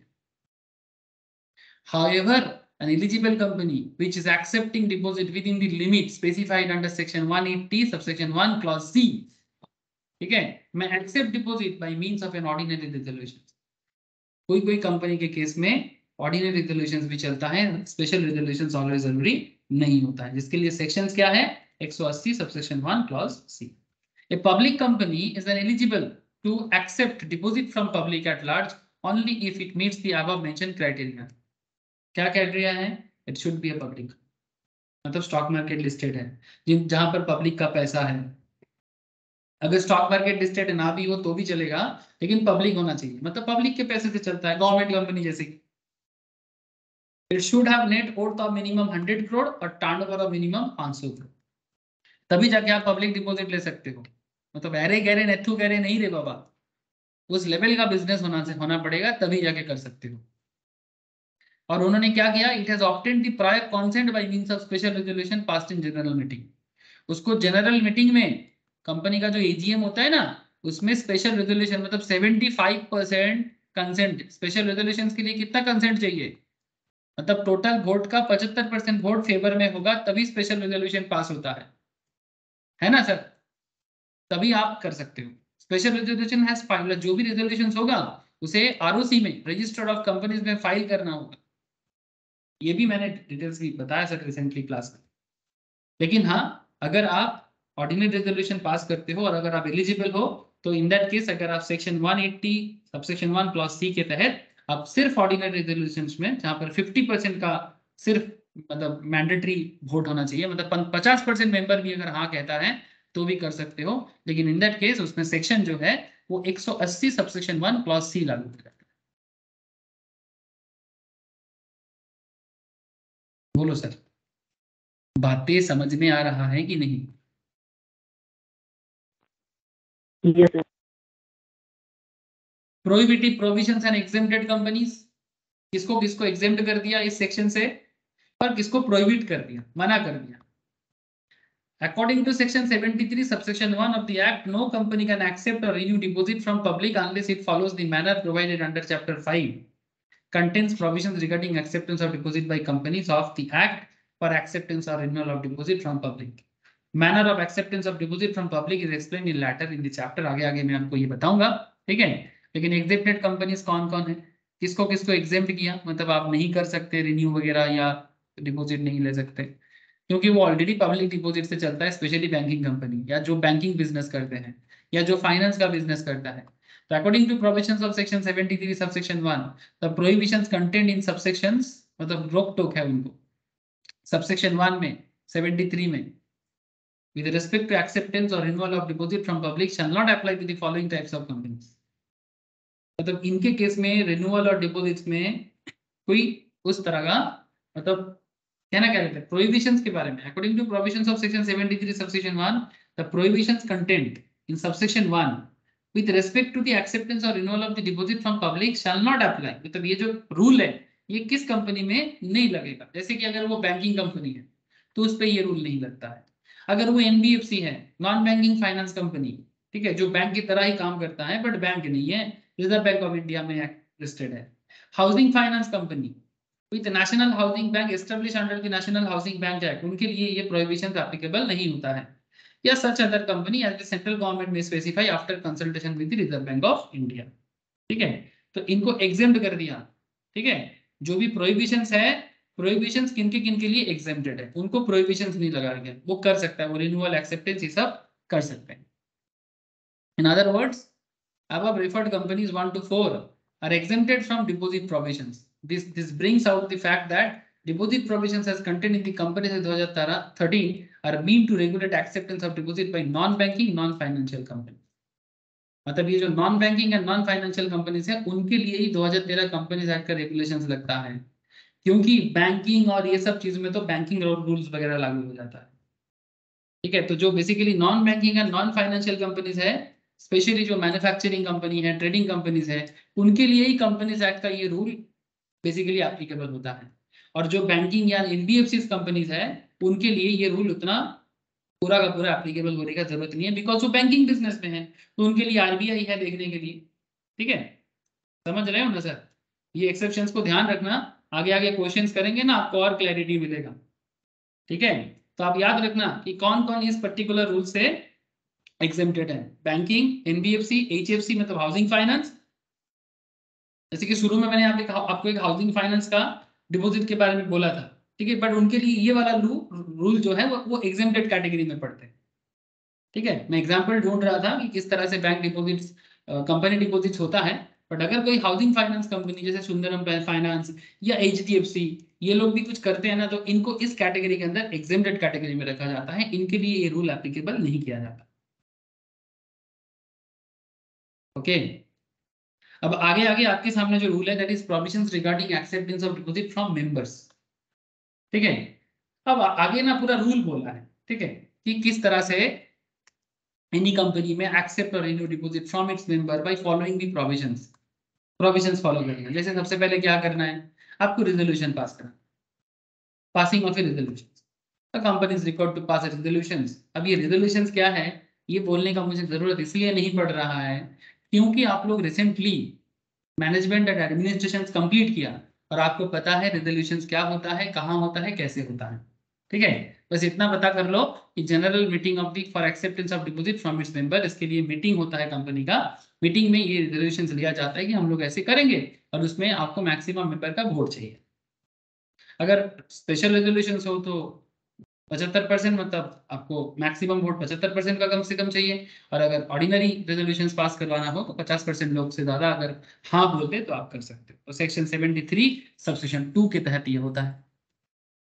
इसके बाद आपको issuance of circular containing statement, फिर सर्कुलर इशू करना पड़ेगा। सिंपल प्रोसेस है। Company is required to issue a circular to its member including their in a statement showing the financial position of the company. उसमें company अपना financial positions बताएगा। Credit rating obtained, हाँ sir, credit rating मैं आपको बोला था starting में, ICRA, CARE, Fitch, example दे रहा था कि कंपनी मार्केट से डिपॉजिट लेना चाहता है तो कंपनी का दम है कि नहीं। तो ये दम का पता कैसे करते हैं, कंपनी के अंदर दम है कि नहीं या कंपनी का क्रेडिट वर्दीनेस है कि नहीं, इसका पता कहां से करते हैं सर? क्रेडिट रेटिंग ऑर्गेनाइजेशन से, जैसे कि आईसीआरए। ये देखो आईसीआरए एनालिटिक्स लिमिटेड, देख रहे हैं सर? कौन है ये? सर ये सब क्रेडिट रेटिंग एजेंसीज है। ये कंपनी का क्रेडिट रेटिंग चेक करके बता देते हैं। देखो ICRA Analytics, we provide service, solution, analytics and digital platform for risk management, market data, knowledge service, consulting, counterparty risk, etc. मतलब कोई किसी को लोन प्रोवाइड करता है, फिर लोन मतलब इनके पास ना ये नॉलेज है, इनको इतना, मतलब आप लोग ऐसे फाइनेंस प्रोफेशनल्स आप लोग आगे आगे ये सब जगह में अपना करियर बना सकते हो। ठीक है, क्योंकि ये लोग मार्केट में लोगों का डेटाबेस चेक करके, कंपनी का फाइनेंस चेक करके ये बताने का दम रखते हैं कि उनका क्रेडिट वर्दीनेस क्या है, और इनका रिपोर्ट मायने में बहुत दमदार होते हैं। ठीक है, इनका जो भी रेटिंग होता है लोग उसको वैल्यू करते हैं। According to rule 4 subsection rule 4, the company shall issue such circular to all its member, जो भी इनका मेंबर है उन सभी को सर्कुलर इशू करेगा रजिस्टर्ड पोस्ट के थ्रू से। एक्नॉलेजमेंट ड्यू और speed post by electronic mode in form DPT 1, ये फॉर्म नंबर है। उसके साथ साथ इंग्लिश लैंग्वेज न्यूज़पेपर में सेम काइंड ऑफ कॉन्सेप्ट, पहले भी इस तरह का बातें हुआ है सर, ऐसी मोनोटोनस बातें हैं ये सब। ठीक है, इंग्लिश लैंग्वेज पेपर में आपको खबर छपवाना पड़ेगा कि हम लोग ऐसे कर रहे हैं कंपनी। ठीक है। फिर नॉट जस्ट इंग्लिश लैंग्वेज, आप जिस स्टेट में कंपनी का रजिस्टर्ड ऑफिस है उस स्टेट का जो भी रीजनल लैंग्वेज है, बंगाल हो तो बंगाल का बंगाली भाषा, तमिल हो तो तमिल भाषा, तमिल भाषा, बंगाली भाषा, बिहारी भाषा, जैसे कि अगर बिहारी भाषा पे कुछ है नहीं सर, हिंदी है, ठीक है, कुछ भाषा अलग टोन में बोला जाता है, ठीक है, या फिर गुजराती, ठीक है, या पंजाबी, जैसे उसको गुरुमुखी बोलते हैं पंजाबी को। तो वहां का जो भी लोकल लैंग्वेज में सबसे फेमस न्यूज़पेपर है, जिसको वर्नाकुलर लैंग्वेज बोला जाता है, वहां का जो भी लोकल न्यूज़पेपर है लोकल लैंग्वेज का, वैसा पेपर में भी छपवाना पड़ेगा। साथ में certificate of the statutory auditor of the company, company का जो ऑडिटर है, स्टैट्यूटरी ऑडिटर मतलब प्रैक्टिसिंग सीए या चार्टर्ड फर्म, जैसे अगर बिग फोर है तो डेलॉयट, केपीएमजी, ईएनवाई, पीडब्ल्यूसी, ठीक है। अगर ये क्या बोलते हैं आपका, अगर नॉर्मल कोई भी चार्टर्ड फर्म हो तो नॉर्मल चार्टर्ड फर्म, जो भी स्टैट्यूटरी ऑडिटर है कंपनी, उनका सर्टिफिकेट चाहिए कि भाई हाँ ये कंपनी फाइनेंशियली स्टेबल है। अगर कोई कंपनी फाइनेंशियली स्टेबल नहीं है तो ऑडिटर रिपोर्ट जरूरी होता है। ऑडिटर ऐसे, ऑडिटर का रोल क्या होता है जानते हो? एक चार्टर्ड अकाउंटेंट जो ऑडिट करते हैं उनका रोल इतना होता है कि कोई भी कंपनी का फाइनेंशियल रिपोर्ट क्या है वो बता दो, रिपोर्ट बनाना पड़ता है कि ओपिनियन दे दो कि भाई कंपनी क्वालिफाइड रिपोर्ट है, कंपनी अच्छा कर रहा है, कंपनी डिस्क्लेमर है, कुछ खराबी है, या फिर रिपोर्ट देने लायक नहीं है, ठीक है। जो भी है रिपोर्ट में बताओ, वही रिपोर्ट देख के ही काम बनता है सर। ऑडिटर को और कुछ करने का जरूरत नहीं है, वो फाइनेंस चेक करेगा, अकाउंट चेक करेगा और अपना रिपोर्ट जमा करेगा, बाकी काम ऑटोमेटिक होगा। अगर किसी का ऑडिट रिपोर्ट खराब होता है ना तो आगे वो कुछ भी काम नहीं कर सकता, ठीक है। सेटिंग दैट, साथ में ये भी बोलना पड़ता है company has not committed default in the repayment of deposit or in the repayment of interest on such deposits, ठीक है, ऐसा बोलना पड़ेगा। either before or after payment of interest on such deposit accepted either before or after commencement of the act. In case a company had committed a default in repayment of deposit accepted either before or after the commencement of the act in the payment of interest on such deposit, मतलब ऐसा अगर पहले भी कभी हुआ है, a certificate of statutory auditor of the company shall be attached in form DPT1, ठीक है। डिपोजिट, डीपीटी डिपोजिट से आया है, डिपोजिट क्योंकि हम लोग कंपनी डिपोजिट पढ़ रहे हैं ना, इसलिए DPT1 stating that the company had made a good the default and a period of 5 years has lapsed since the date of making good default as the case may be, ठीक है। 5 साल निकल गया, पहले अगर कुछ हुआ है तो 5 साल कम से कम कंपनी का कोई भी बैड रिपोर्ट नहीं है, ये सारा बातें करना पड़ता है ऑडिटर को, तब जाके हो सकता है, और वो सर्कुलर को मार्केट में रिलीज करना पड़ता है। एडवर्टाइजमेंट जो भी देगा वो मार्केट में वैलिड रहता है earliest of the following dates up to 6 months from the closure of the financial year in which it is issued, the date on which the financial statements are laid before the company at the AGM, or in case no AGM has been held, the latest day on which AGM should have been held as per the relevant statutory provisions. A fresh circular shall be issued in each succeeding financial year for inviting deposit during that financial year. मतलब बस तरीका बताया sir कि कब क्या करना चाहिए नहीं करना चाहिए, बस इतना बता दे रहे हैं। एजीएम का रोल प्ले है, ध्यान रखना। फिर सर्कुलर को फाइल करना है, requirement of deposit repayment reserve account बनाना है, ठीक है। Requirement of deposit repayment reserve account, the company is required to deposit on or before 30th April each year at least 20% of the amount of its deposit, 20 जितना भी deposit होगा उनका, उसका कम से कम 20% अमाउंट का एक रिजर्व अकाउंट बनाना पड़ेगा, maturing during the following financial year and kept in A scheduled bank, और उसको किसी ना किसी भारत का कोई भी आरबीआई रजिस्टर्ड बैंक में सेपरेट बैंक अकाउंट में रखना पड़ेगा। उसको कहते हैं डिपॉजिट रिपेमेंट रिजर्व अकाउंट, क्योंकि आप लोगों से डिपॉजिट लेंगे तो फिर लोगों को रिपे करने के लिए आपको अभी से प्रोविजन करना पड़ेगा एवरी ईयर, मतलब जिस साल आप डिपॉजिट करोगे उसके नेक्स्ट ईयर से आपको ये डिपॉजिट मेंटेन करना पड़ेगा। At least 20% of the amount of his deposit maturing during the amount following financial year and kept in a scheduled bank in a separate bank account to be called deposit repayment reserve account. Certificate as to no default in repayment, इसका certificate भी निकालो कि आपने कोई भी default नहीं किया। फिर प्रोविजंस ऑफ सिक्योरिटी, ठीक है, जो भी सिक्योरिटी आप दे रहे हो, चार्ज वगैरह क्रिएट कर रहे हो। फिर उसके बाद एक रूल है sir, exemption to certain private companies. कुछ प्राइवेट कंपनीज का डिटेल्स है यहाँ पर कि कौन सा प्राइवेट कंपनीज के लिए ये सब करने का जरूरत नहीं। फिर आता है रीपेमेंट ऑफ डिपॉजिट, मतलब अभी डिपॉजिट रीपे करने का टाइम आ जाएगा। एप्लीकेशन टू ट्राइब्यूनल, अगर कोई भी कंपनी रीपे करने में फेलियर होता है तो सेक्शन 73 सबसेक्शन 4 ट्राइब्यूनल मतलब कोर्ट पे जाने का मौका देता है कि भाई आप जाओ कंपनी के अगेंस्ट में और अपना डैमेज करो। और कंपनी अपना पेमेंट कहां से करेगा? The deposit repayment reserve account shell not be used by the company for any purpose other than repayment of deposit. Company ने जो डिपॉजिट रीपेमेंट अकाउंट ओपन किया था ना, वो अकाउंट को छोड़ के दूसरा कोई भी अकाउंट यूज नहीं करेगा रीपेमेंट करने के लिए, जिसके लिए सेक्शन 73 सबसेक्शन 5 होता है। ठीक है।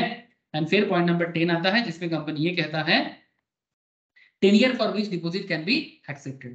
A company is not permitted to accept or renew deposit which is repayable on demand or in less than 6 months. Further, the maximum period of acceptance of deposit cannot exceed 36 months. मतलब a member of the company has deposited 1 lakh with his company on 1st April 2019. ठीक है, member of the company मतलब कोई company का share holder है जिसने company में deposit किया 1 लाख कंपनी के साथ। कब किया? 1 अप्रैल 2019। The earliest repayment date in this case shall be 30th September 2019। Earliest repayment date क्या होगा? कम से कम 30th सितंबर 2019, 6 महीना कम से कम। And the latest repayment date shall be 31st March 2022। Thus the tenure will range between 6 months to 36 months as per the policy of the company। मतलब कम से कम 6 महीने के लिए टेनियर रहेगा और 36 महीने तक ये चल सकता है। बात समझे कि नहीं? डिपॉजिट कैन बी एक्सेप्टेड, मतलब जब से इशू करेगा 6 महीने से लेकर 36 महीने के बीच में कंपनी को पर्टिकुलर डिपॉजिट जो एक्सेप्ट कर रहा है मार्केट से उसको एक्सेप्ट कर सकता है। सर मैंने बहुत सारा बात आज कर दिया, हो सकता है कि कुछ पॉइंट आप लोगों को एंड की तरफ ऐसा लग रहा हो कि सर बहुत ज्यादा हो जा रहा है। कोई बात नहीं, नेक्स्ट क्लास में मैं आपको और एग्जांपल्स के साथ बाकी पॉइंट डिस्कस करके दूंगा और कुछ क्वेश्चंस भी डील करूंगा। तो क्वेश्चन डील करने से ये चैप्टर रिलेटेड कैसा क्वेश्चन आ सकता है आपको आइडिया भी हो जाएगा। और पनिशमेंट के बारे में भी बता दूंगा कि अगर कंपनी फेलियर करता है तो कंपनी को किस हिसाब से पनिश किया जाता है, या कोई भी ऑफिसर जो गलती करता है उनको किस हिसाब से पनिश किया जाता है। तो बाकी चर्चा examples and question answer next class में करते हैं सर। मैं उम्मीद करता हूं कि आप लोगों को कॉन्सेप्ट जो है वो समझ में। बाकी हो सकता है कि कोई पॉइंट आपको थोड़ा मोनोटोनस लगा हो। आप एक काम करो, घर पे थोड़ा रिवाइज करो। रिवाइज करोगे ना कॉन्सेप्ट क्लियर होगा, और उसके बाद जैसे ही मैं नेक्स्ट क्लास में बाकी जो चर्चा कंप्लीट कर दूंगा आपका रेडी हो जाएगा। ठीक है, ये है sir company deposits section 73, 76, 74 etcetera. बोलो सर, रपट्टा बोझा गालो, समझ में आ गया?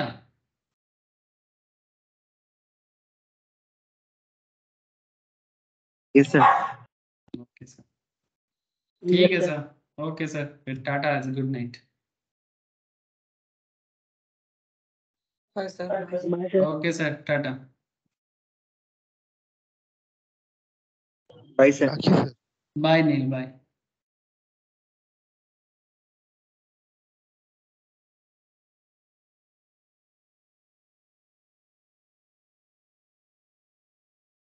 बोल नील। हंस कुछ बोलेगा क्या?